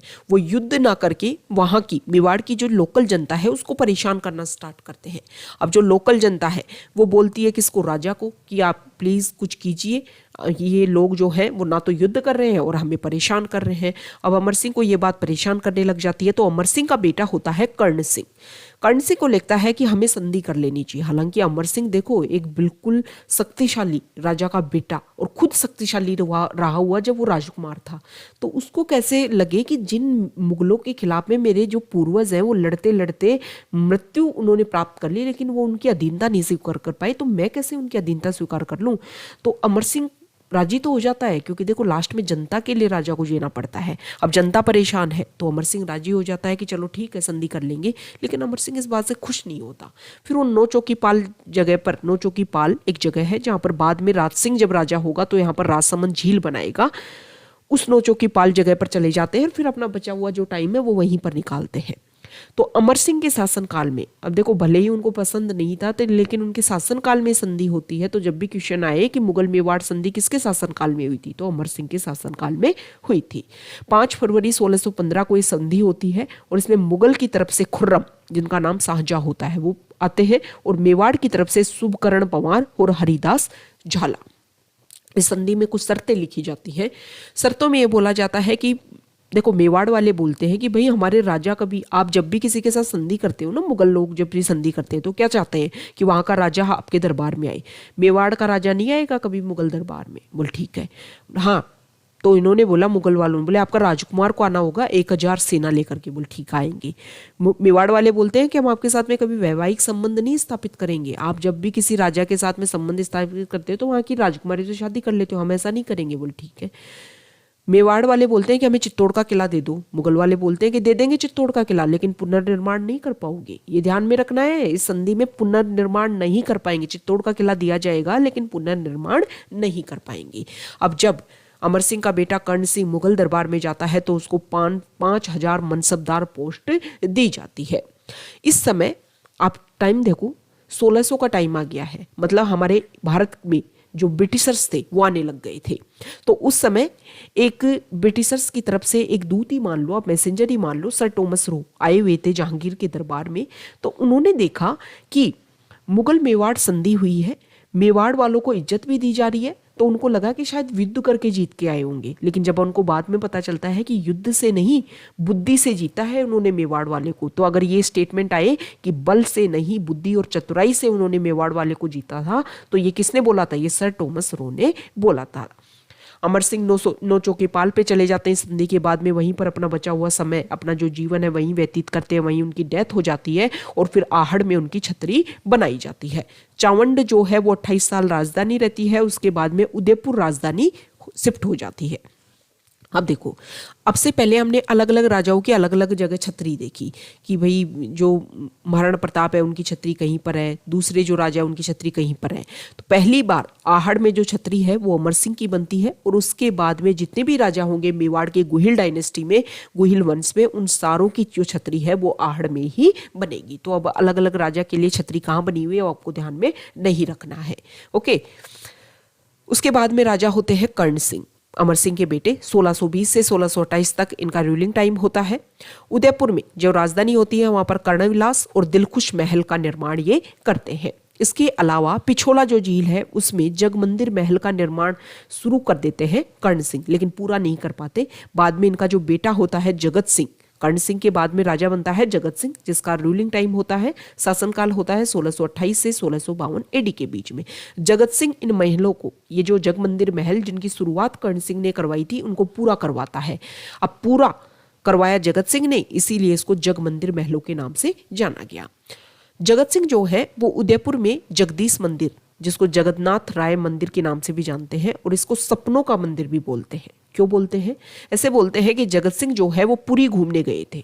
पुरी घूम करके जब वो वापस आए तो उनके रात को उनका सपना आता है कि जगदीश जी उनके सपने में आए और उनको बोल रहे हैं कि यहाँ भी उनका एक मंदिर होना चाहिए। तो पुरी में जो मंदिर है उसी के अकॉर्डिंग यहाँ पर वो मंदिर बनवाते हैं, इसलिए उसको जगन्नाथ राय मंदिर के नाम से जानते हैं, और सपनों का मंदिर भी इसीलिए बोलते हैं। ये जो जगदीश मंदिर था इसके वास्तुकार थे अर्जुन, भाणा और मुकुंद। अब यह मंदिर बना है तो प्रशस्ति लगाई जाएगी। प्रशस्ति और अभिलेख में क्या अंतर होता है? प्रशस्ति ये होती है कि जब पत्थर जो लगाया जाता है किसी निर्माण कार्य स्थल पर, तो उस पत्थर में जब उस राजा के बारे में ही सारी बातें बताई जाए तो वो होती है प्रशस्ति, और जब पूरे वंश के बारे में या अलग अलग बातें बताई जाए उस पत्थर के ऊपर तो वो होता है शिलालेख। तो इस प्रशस्ति में जगत सिंह के बारे में बात बताई जाती है, और कृष्ण भट्ट इस प्रशस्ति का रचनाकार होता है, मतलब लेखक जो होता है वो कृष्ण भट्ट होता है। इस प्रशस्ति में सबसे इंपॉर्टेंट बात यह है कि हल्दी घाटी का जो युद्ध हुआ था 1576 में, उसके बारे में जानकारी मिलती है इस प्रशस्ति में। ओके, ये जो जगत सिंह है इसकी एक धाई माँ थी, मतलब इनको पालने वाली थी, उसका नाम था नौजूबाई, और नौजूबाई का मंदिर भी बनवाता है उदयपुर में जगत सिंह। जगत सिंह के बाद में राजा बनते हैं मेवाड़ के राज सिंह। 1652 से 1680 ईस्वी तक इनका शासनकाल होता है। अब अभी तक हमने देखा कि 1615 में संधि हो जाती है। संधि होने के बाद में मेवाड़ के जितने भी राजा बनते हैं वो एक समन्वय की नीति के अकॉर्डिंग चल रहे होते हैं, लेकिन राज सिंह जैसे ही राजा बनता है मेवाड़ का, उस समय मुगल साम्राज्य का राजा होता है शाहजहां, तो शाहजहां के खिलाफ में आक्रामक नीति अपना लेता है। 1615 की संधि के अकॉर्डिंग जो मेवाड़ वाले थे उनको चित्तौड़ दिया गया था, चित्तौड़ का किला, लेकिन उसका पुनर्निर्माण नहीं करवा सकते थे मेवाड़ वाले, लेकिन राज सिंह ने चित्तौड़ के किले का पुनर्निर्माण करवाना शुरू कर दिया। बाद में शाहजहां जो है वो सादुल्ला खां को भेजता है और फिर इस निर्माण पर रोक लगाता है। अब शाहजहां की जैसे ही डेथ होने वाली होती है और जैसे ही लगता है कि अब राजा कौन बनेगा, तो उनके जो बेटे होते हैं उनके बीच में उत्तराधिकार युद्ध शुरू हो जाता है। 4 बेटे होते हैं शाहजहां के, जिसमें से मेन जो युद्ध होते हैं वो दारा सिकों और औरंगजेब के बीच में होते हैं। ज्यादातर जो राजा होते हैं राजपूताना के वो दारा सिकों का साथ देते हैं, लेकिन जो राज सिंह राजा होता है मेवाड़ का वो किसी का साथ नहीं देता, मतलब ना दारा सिकों का ना औरंगजेब का। तो एक तरीके से अगर हम देखें तो औरंगजेब को ही फायदा होगा, भाई सारे राजा दारा सिकों का साथ दे रहे हैं, मेवाड़ शक्तिशाली है और मेवाड़ ना दारा सिकों का साथ दे रहा है ना औरंगजेब का साथ दे रहा है, सारे लोग इधर हैं और वो इसका साथ नहीं दे रहा है, मतलब एक तरीके से औरंगजेब को ही फायदा हुआ। अब वैसे तो इनडायरेक्टली अप्रत्यक्ष रूप से राज सिंह जो है औरंगजेब का फायदा करता है, लेकिन जैसे ही औरंगजेब राजा बनता है औरंगजेब के साथ में संघर्ष शुरू कर देता है, उसकी हर बात को मना करने लग जाता है राज सिंह। जैसे ही दोनों भाइयों के बीच में मुगल जो उत्तराधिकार युद्ध होता है उसमें दोनों भाइयों के बीच में युद्ध चल रहा होता है, तो राज सिंह क्या करता है, अपने जो राज तिलक की जो उनकी डेट है उसको सेलिब्रेट करने के लिए क्या करता है, अपनी आर्मी लेकर के उस दिन बाहर निकलता है और आसपास के एरिया को जीतता है। मतलब मुगलों का जो एरिया था उसको अपने अंडर करता है और इसको बोलते हैं टीका दौड़। अब औरंगजेब जैसे राजा बनता है तो जजिया कर देने से मना कर देता है राज सिंह। इसके अलावा राठौड़ राजपूत संधि को बढ़ावा देता है। क्या है राठौड़ राजपूत संधि? देखो, जब मेवाड़ में राज सिंह थे उस समय मारवाड़ जो राज्य मतलब जोधपुर वाला जो क्षेत्र था वहां पर राजा था जसवंत सिंह। जसवंत सिंह की मृत्यु जब होती है तो उसका बेटा अजीत सिंह राजा बनना चाहिए, लेकिन औरंगजेब चाहता है कि अजीत सिंह को मार दिया जाए या अपने अंडर कर लिया जाए और मारवाड़ को अपने अंडर कर लिया जाए। अब इस बात में अजीत सिंह को राजा बनवाने में मेवाड़ का राज सिंह बोलता है कि मैं आपका साथ दूंगा, और इसी को बोलते हैं राठौड़ राजपूत संधि। मतलब एक तरीके से औरंगजेब के खिलाफ काम करना स्टार्ट कर देता है राज सिंह। औरंगजेब जो है वो अपने शासनकाल में हिंदू मंदिरों को तोड़ने लगता है, तो मेवाड़ का राजा बोलता है राज सिंह मेरे यहाँ पर आओ, मैं आपको शरण दूंगा। हिंदू राजकुमारी को संरक्षण देने की बात करते हैं राज सिंह मेवाड़ का राजा। और इसी तरीके का एक इंसिडेंट होता है, रूपनगढ़ अजमेर की एक राजकुमारी होती है चारुमती, और वो राज सिंह को बताती है कि औरंगजेब मेरे से शादी करने वाला है और मेरे को शादी नहीं करनी। तो उसके लिए उनसे चारुमती से शादी करने के लिए जो राज सिंह है वो सेना लेकर के जाता है और उधर से दिल्ली की साइड से औरंगजेब आ रहा होता है। तो यहाँ पर जो सलुम्बर के सामंत होते हैं उस समय रतन सिंह चुंडावत, उनकी शादी हुई होती है और उनकी जो शादी होती है उनकी जो रानी होती है उसका नाम होता है सहल कंवर। अब जब युद्ध के लिए जाना है तो रतन सिंह चुंडावत अपने एक सैनिक को बोलते हैं कि रानी से जाकर के उनकी कोई निशानी ले आओ। तो रानी को लगता है कि रतन सिंह चुंडावत ऐसे तो युद्ध में लड़ेंगे नहीं, तो वो अपना शीश काट करके दे देती है, सिर काट करके दे देती है, और हड़ी रानी के नाम से इतिहास में बहुत बड़ी फेमस हुई सहल कंवर। तो ये भी आपको ध्यान में रखना है कि राज सिंह के काल में ही ये दुर्घटना, ये आप मान सकते हो कि ये घटना हुई थी। अब इसी घटना को लेकर के मेघराज मुकुल ने एक मतलब कविता लिखी उन्होंने, सेनानी नाम से। तो ये आपको ध्यान में रखना है कि किसने लिखी थी। अब राज सिंह के काल में ये तो हमने देखा कि राज सिंह ने कौन कौन से युद्ध लड़े, किस तरीके से औरंगजेब का विरोध किया। अब उनके टाइम में कुछ सांस्कृतिक गतिविधियां भी हुई। भाई उन्होंने बोला कि जो भी मंदिर तोड़े उन मंदिरों की मूर्तियों को लेकर के आप यहाँ पर आओ, मैं आपको संरक्षण दूंगा। तो श्रीनाथ जी का मंदिर बनवाते हैं वो सिहाड़ नाथद्वारा में जो राजसमंद में है, द्वारकाधीश का मंदिर बनवाते हैं काकरोली राजसमंद में, और अंबा माता का मंदिर बनवाते हैं उदयपुर में। कुछ झीलों का निर्माण करवाते हैं, जैसे उनकी जो माता जी जो हों उन्होंने जाना सागर तालाब बनवाया, उनकी पत्नी ने त्रिमुखी बावड़ी बनवाई, और राजसमंद में वो खुद गोमती नदी के पानी को रोक करके राजसमंद झील बनवाते हैं। उनके दरबार में कुछ विद्वान लोग रहा करते थे, जैसे किशोर दास, उन्होंने बुक लिखी राजप्रकाश, सदाशिव भट्ट ने लिखी राजरत्नाकर, रणछोड़ भट्ट तैलंग ने लिखी राज प्रशस्ति और अमर काव्य वंशावली। अभी राज प्रशस्ति क्या है? राजसमंद झील की किनारे पर 9 चौकी पाल पर 25 बड़ी बड़ी शिलाओं पर, ऐसे 25 बड़े बड़े पत्थरों के ऊपर पूरा इतिहास लिखा हुआ है मेवाड़ की जो गुहिल डायनेस्टी है, गुहिल वंश है, उसके बारे में। और इसमें सबसे इंपॉर्टेंट अगर हम बात करें तो मुगल मेवाड़ जो संधि हुई थी 1615 में, उसके बारे में भी इस राज प्रशस्ति में बताया हुआ है। इसके अलावा रणछोड़ भट्ट तैलंग ने अमर काव्य वंशावली एक किताब लिखते हैं। कविमान ने लिखी राजविलास, गिरधर आशिया ने लिखी सगतरासु। राज सिंह की जो उपाधि है वो है विजय कटकातू और हाइड्रोलिक रूलर, ये आपको ध्यान में होना चाहिए। महाराणा राज सिंह के बाद में राजा बनते हैं मेवाड़ के महाराणा जयसिंह। उनका शासनकाल होता है 1680 से 1698 ईस्वी के बीच में। महाराणा राज सिंह के साथ में औरंगजेब का रेगुलर संघर्ष चलता रहता है, लेकिन महाराणा जयसिंह औरंगजेब के साथ में इस संघर्ष को विराम देते हैं और एक संधि कर लेते हैं। संधि में वो ये डिसाइड करते हैं कि हम आपको जजिया कर नहीं देंगे, लेकिन उसके बदले में पुर, बदनौर और मांडल की जो जागीर है वो महाराणा जयसिंह ने औरंगजेब को दे दी थी। इसके अलावा महाराणा जयसिंह ने अपने पिता की तरह ही एक झील का निर्माण करवाया था और झील का नाम है जयसमंद झील। इस झील में कई टापू बने हुए हैं, जिसमें बाबा का मगरा और पायरी जो टापू है वो काफी फेमस है। महाराणा जयसिंह के बाद में राजा बनते हैं मेवाड़ के, उनका नाम होता है अमर सिंह सेकंड और इनका शासनकाल होता है 1698 से 1710 ईस्वी के बीच में।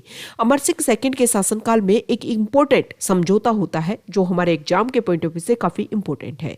1708 ईस्वी में समझौता होता है। समझौते से पहले हम थोड़ा सा बैकग्राउंड देखेंगे। 1707 में औरंगजेब की डेथ हो जाती है। उसके बाद में जो उसके बेटे हैं वो राज्य के लिए झगड़ने लग जाते हैं। इंपॉर्टेंट जो वॉर होते हैं, इंपॉर्टेंट जो युद्ध होते हैं मुअज्जम और आजम के बीच में होते हैं। ज्यादातर जो राजा हैं वो आजम का साथ देते हैं, कुछ राजा मुअज्जम का साथ देते हैं। लेकिन इस संघर्ष में, इस उत्तराधिकार संघर्ष में मुअज्जम की लास्ट में जीत होती है और वो बहादुर शाह फर्स्ट के नाम से राजा बन जाते हैं। तो मुअज्जम बोलते हैं कि लिस्ट बनाओ जिन जिन लोगों ने हमारे खिलाफ मतलब आजम का साथ दिया था। तो उसमें एक राजा होता है आमेर का और उसका नाम होता है सवाई जयसिंह। ये जो सवाई जयसिंह है वो आजम का साथ देता है और इस सवाई जयसिंह का भाई विजय सिंह जो है मुअज्जम का साथ देता है। तो बहादुर शाह फर्स्ट जैसे ही राजा बनता है मुगल साम्राज्य का, वो सवाई जयसिंह को आमेर का राजा हटा करके उसके भाई विजय सिंह को राजा बना देता है। दूसरी तरफ मारवाड़ की अगर हम बात करें तो हमने ये देखा कि जब औरंगजेब राजा होता है तो मारवाड़ को एक तरीके से वहां का राजा अजीत सिंह को नहीं बनने देता है। तो अजीत सिंह भी अपना राज्य हथियाने के प्रयास कर रहा है, यहाँ पर सवाई जयसिंह भी अपना राज्य हथियाने का प्रयास कर रहा है। और उसी समय मेवाड़ का राजा होता है अमर सिंह सेकंड, काफी शक्तिशाली राजा होता है। तो ये दोनों राजा मिलकर के डिसाइड करते हैं कि क्यों ना इस राजा का साथ लिया जाए। फिर मेवाड़ के राजा अमर सिंह सेकंड के साथ में मिलकर के वो एक समझौता करते हैं 1708 ईस्वी में, और विरुद्ध किसके, मुअज्जम को हराने के लिए, कि मुअज्जम की जो सेना है उसको हराया जाए ताकि मारवाड़ का राज्य मिले अजीत सिंह को और आमेर का राज्य मिले सवाई जयसिंह को। ये होता है देवारी समझौता। अब अमर सिंह सेकंड भी इसमें अपनी शर्त रखता है कि मेरी एक बेटी है चंद्र कंवर, उसकी शादी सवाई जयसिंह से करनी होगी। सवाई जयसिंह को शादी करनी होगी चंद्र कंवर से, और न सिर्फ शादी करनी होगी, ये भी शर्त रखी कि चंद्र कंवर और सवाई जयसिंह से जो बेटा होगा वो ही आने वाले टाइम में आमेर का राजा बनेगा। तो ये देवारी समझौता है, ये आपको ध्यान में रखना है। ये अमर सिंह सेकंड के जब शासनकाल था उस समय देवारी समझौता हुआ था।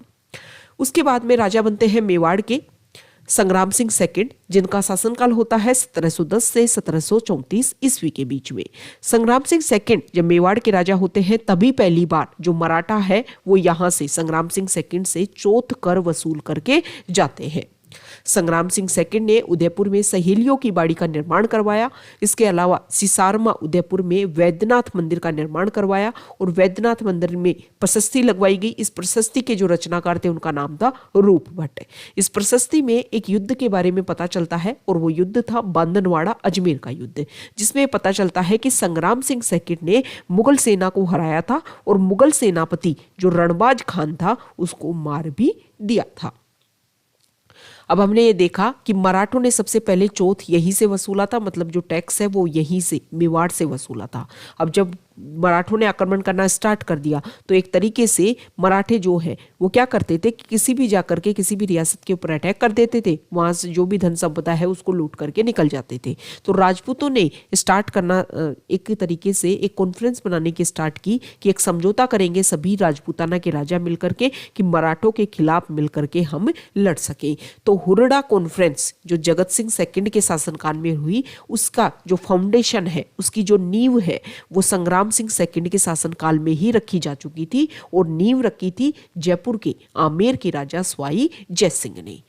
संग्राम सिंह सेकंड के बाद में मेवाड़ के राजा बनते हैं जगत सिंह सेकंड। उनका शासनकाल होता है 1734 से 1751 ईस्वी के बीच में। अभी हमने देखा कि हुरडा कॉन्फ्रेंस की बात चल रही होती है कि हुरडा सम्मेलन करो मराठों के खिलाफ में, राजपूताना के सारे राजा इकट्ठे हो। तो ये हुरडा सम्मेलन का जो मतलब एक तरीके से उद्देश्य क्या था, उद्देश्य ये था राजपूतों का संगठन मराठों के खिलाफ, मतलब राजपूत सारे राजा इकट्ठे होंगे और मराठों के खिलाफ युद्ध करेंगे, मतलब मराठों को राजस्थान में एंट्री नहीं देंगे। उस टाइम राजस्थान वर्ड यूज नहीं किया जाता था, राजपूताना वर्ड यूज किया जाता था। तो हुर्रा सम्मेलन 17 जुलाई 1734 को होता है। हालांकि हुरड़ा जो है वो भीलवाड़ा में है और भीलवाड़ा मेवाड़ रियासत में पड़ता था। तो जो इस हुरड़ा सम्मेलन को जो मतलब लीडर, जो इसके एक तरीके से जो चेयरपर्सन थे, वो मेवाड़ के राजा जगत सिंह सेकंड होते हैं। इसके अलावा बहुत सारे जगह जगह के राजा इसमें पार्टिसिपेट करते हैं। इन सब के नाम आपको ध्यान में रखने हैं, क्योंकि क्वेश्चन यहाँ से डायरेक्ट हो जाएगा, पूछ लिया जाएगा कि हुर्रार सम्मेलन में किस किस राजा ने पार्टिसिपेट किया था। मारवाड़ से राजा अभय सिंह, नागौर से राजा भगत सिंह, ये दोनों भाई होते हैं, ये आपको ध्यान में रखना होता है, ब्रदर है। जयपुर से स्वाई जयसिंह, ये हुरड़ा जो सम्मेलन हो रहा है उसका मास्टरमाइंड ये जयपुर का राजा ही है। बीकानेर से जोरावर सिंह, बूंदी से दलेल सिंह, कोटा से दुर्जन साल, किशनगढ़ से राज सिंह, करौली से गोपाल पाल। सम्मेलन हो जाता है। सम्मेलन में डिसाइड किया जाता है कि अभी तो देखो चल रहा है बारिश के टाइम, बारिश के समय जैसे ही खत्म होता है उसके बाद में रामपुरा जो कोटा के पास जगह पड़ती है, वहां पर हम एक युद्ध लड़ेंगे मराठों के खिलाफ। अब बारिश भी खत्म हो जाती है, युद्ध भी होता है, लेकिन ये सारे राजा हैं वो इसमें भाग लेने नहीं आते हैं। ये जो हुर्रार सम्मेलन हुआ, इससे एक बात पता चलती है कि 1527 में जो खानवा का युद्ध हुआ था उसके बाद में पहली बार दोबारा से जो राजपूताना के राजा हैं वो एक साथ इकट्ठा हुए थे। लेकिन इन सारे राजाओं में एक अहम था, एक ईगो था कि वो किसी दूसरे राजा के जो झंडा है उसके नीचे लड़ना नहीं चाहते थे, जिसकी वजह से जो हुर्रार सम्मेलन है वो सक्सेसफुल नहीं हो सका। अब जगत सिंह सेकंड ने कुछ निर्माण कार्य भी करवाए। उन्होंने उदयपुर में जगत निवास महल का निर्माण करवाया था और उनके एक दरबारी विद्वान थे नेकराम, जिन्होंने एक किताब लिखी थी जगत विलास, और इस जगत विलास बुक में उन्होंने इस जगत निवास महल के बारे में ही बताया था। इसके बाद मेवाड़ के राजा बनते हैं इंपोर्टेंट राजा महाराणा भीम सिंह, जिनका शासनकाल होता है 1778 से 1828 ईस्वी के बीच में। महाराणा भीम सिंह के रूलिंग टाइम में दो इंपोर्टेंट बात होती है, एक तो कृष्णा कुमारी विवाद और एक गंगोली का युद्ध और एक अंग्रेजों के साथ में संधि। सबसे पहले महाराणा भीम सिंह की एक बेटी होती है जिसका नाम होता है कृष्णा कुमारी। वो उसकी सगाई कर देते हैं मारवाड़ के राजा भीम सिंह के साथ में, भीम सिंह राठौड़ के साथ में। लेकिन कुछ समय के बाद में भीम सिंह की मृत्यु हो जाती है और यहाँ पर राजा बन जाता है मान सिंह। दूसरी तरफ वो दूसरी सेकंड बार उसकी एंगेजमेंट करते हैं कृष्णा कुमारी की जयपुर के राजा जगत सिंह सेकंड के साथ में। अब क्लैश होता है मारवाड़ के बीच में और जयपुर के बीच में। मारवाड़ वाले बोलते हैं कि हमारे यहाँ आने वाली थी राजकुमारी, हमारे यहीं आएगी, लेकिन जयपुर वाले बोलते हैं कि हमारे साथ सगाई हो गई है तो हमारे यहाँ पर आएगी राजकुमारी। इस बात को लेकर के गंगोली का युद्ध हो जाता है, जिसको परबत्सर या नागौर का युद्ध भी बोलते हैं 1807 ईस्वी में। इसमें जगत सिंह सेकंड जयपुर का राजा और मान सिंह मारवाड़ का राजा के बीच में युद्ध होता है। और इस युद्ध के बाद में जब भीम सिंह को पता चलता है कि मेरी बेटी की वजह से क्लैश हो रहा है, तो अजीत सिंह चुंडावत और अमीर खां पिंडारी उसको सलाह देते हैं कि अपनी बेटी को जहर दे दो। उसके बाद में कृष्णा कुमारी की डेथ हो जाती है। हो सकता है उसको जहर दिया गया हो सकता है ये भी बोला जाता है कि कृष्णा कुमारी ने खुद ने ही आत्महत्या कर ली थी। तो एक तरीके से जो मेवाड़ जो कभी शक्तिशाली एक तरीके से रहा था, वहां पर किसी राजकुमारी को आत्महत्या करनी पड़ी सिर्फ इसलिए कि उसके सम्मान की रक्षा वहां के राजा नहीं कर पाए। ये बहुत ही गलत घटना थी मेवाड़ के लिए। अब जो भीम सिंह राजा होते हैं वो काफी परेशान हो जाते हैं, मराठों से परेशान हो जाते हैं, अपने जो सामंत हैं उनसे परेशान हो जाते हैं, आसपास के जो राज्य हैं उनसे परेशान हो जाते हैं। तो 13 जनवरी 1818 को अंग्रेजों के साथ में वो संधि कर लेते हैं। तो यहाँ से क्वेश्चन उठ जाएगा, मेवाड़ के किस राजा ने अंग्रेजों के साथ में संधि की थी? मेवाड़ की तरफ से था अजीत सिंह और अंग्रेजों की तरफ से चार्ल्स मैकटोफ आता है। इसमें डिसीजन होता है इस संधि में कि हमारा एक पर्सन हमेशा आपके दरबार में रहेगा, और वो जो पर्सन यहाँ पर अपॉइंट किया जाता है उसका नाम होता है कर्नल जेम्स टोड, जिसने हमारी राजस्थान की हिस्ट्री में एक बहुत ही इंपॉर्टेंट अपना रोल प्ले किया है। उसके बाद में राजा बनते हैं। अब यहाँ पर देखो ज्यादा कुछ इंपॉर्टेंट इंसिडेंट होंगे नहीं, क्योंकि अंग्रेजों के अधीन आ गया मेवाड़। महाराणा सरदार सिंह 1838 से 1842 ईस्वी के बीच में, इनके शासनकाल में भोमट क्षेत्र में, भोमट जो आदिवासी क्षेत्र है वहां पर भील जनजाति जो है वो उपद्रव करने लग जाती है। तो उसको दबाने के लिए ब्रिटिशर्स जो है वो महाराणा के साथ में मिल करके 1841 ईस्वी में मेवाड़ भीलकूर का गठन कर लेते हैं। उसके बाद में महाराणा स्वरूप सिंह राजा बनते हैं। 1842 से 1861 ईस्वी के बीच में इनका शासनकाल होता है। इनके शासनकाल में स्वरूप शाही सिक्के चलते हैं। ये विजय स्तंभ जिसका कुंभा ने निर्माण करवाया था, उसके ऊपर आकाशीय बिजली गिर गई, जिसकी वजह से उसकी ऊपरी जो फ्लोर होता है वो नष्ट हो जाता है, तो उसको पुनर्निर्मित करवाते हैं। ये इंपॉर्टेंट है। 1844 में वो कन्या वध को निषेध करते हैं। 1853 में डाकण प्रथा की समाप्ति करते हैं। सती प्रथा और समाधि प्रथा पर भी रोक लगाते हैं। लेकिन उनके बाद में राजा बनते हैं शंभू सिंह। 1861 से 1872 ईस्वी के बीच में सती प्रथा के ऊपर पूर्णतः प्रतिबंध जो है वो मेवाड़ में शंभू सिंह जो महाराणा हुए वो ही लगाते हैं। उसके बाद में राजा होते हैं महाराणा सज्जन सिंह। इनका 1872 से 1884 तक इनका शासनकाल होता है। इन्होंने 1881 में उदयपुर में सज्जन यंत्रालय नाम का छापाखाना ये स्थापित करवाते हैं और वहां से सज्जन कीर्ति सुधारक नामक साप्ताहिक जो पुस्तिका है उसका प्रकाशन स्टार्ट करवाते हैं। उसके बाद राजा बनते हैं महाराणा फतेह सिंह 1884 से 1921 ईस्वी के बीच में। इन्हीं के शासनकाल में मेवाड़ वाले क्षेत्र में छप्पनिया काल पड़ता है। छप्पनिया काल इसलिए बोलते हैं क्योंकि ईस्वी में अगर हम देखें तो 1899 ईस्वी होता है, लेकिन विक्रमी संवत के अकॉर्डिंग जो सन है वो 57 वर्ष आगे होते हैं, इसलिए वहां पर 1956 इसीलिए बोलते हैं छप्पनिया अकाल। ठीक है, ईस्वी हमारे जो अंग्रेजी कैलेंडर है उसके अकॉर्डिंग चल रहा था 1899 ईस्वी, लेकिन जो विक्रमी संवत है वो हमारे अंग्रेजी कैलेंडर से 57 वर्ष आगे होता है, इसलिए उसके अकॉर्डिंग कौन सा सन चल रहा था 1956, इसलिए जो अकाल पड़ा उसको बोल दिया गया छप्पनिया अकाल।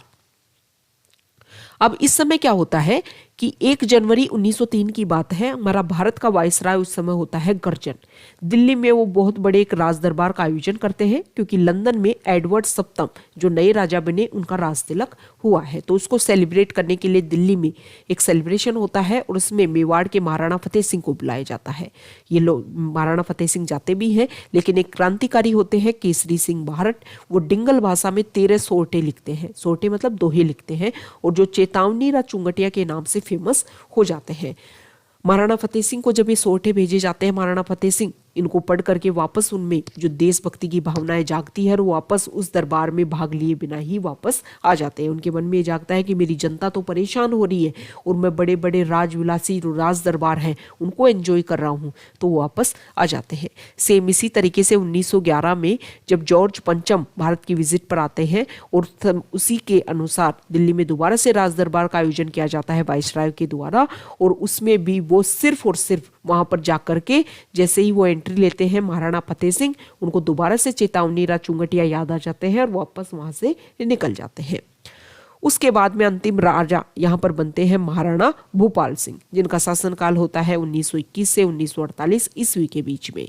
इस समय बहुत सारे घटनाएं होती हैं इनके शासनकाल में, जैसे बिजोलिया किसान आंदोलन होता है, मेवाड़ प्रजामंडल नल आंदोलन होता है और राजस्थान का एकीकरण हो जाता है। जो मेवाड़ कभी एक रियासत के रूप में था वो फिर राजस्थान का एक अभिन्न अंग बन जाता है। अगर आप यहाँ तक आए हो और अगर आपको ये वीडियो अच्छा लगा है तो प्लीज़ आप वीडियो को लाइक कीजिए, शेयर कीजिए और चैनल को सब्सक्राइब कीजिए। अगर ये जो हमारे हैंड रिटन नोट्स हैं इनकी कॉपी अगर आपको चाहिए तो आप नीचे डिस्क्रिप्शन बॉक्स में हमसे कॉन्टैक्ट कर सकते हैं। और भी अगर आपकी एडवाइस हो, जो भी कंटेंट आपको चाहिए किसी भी पॉइंट को लेकर के, अगर आपको ये है कि मुझे इस चीज़ को लेकर के समझना है तो आप नीचे कमेंट बॉक्स में बता देना, हम उसके अकॉर्डिंग वीडियोस आपको प्रोवाइड करवा देंगे। Okay, thank you.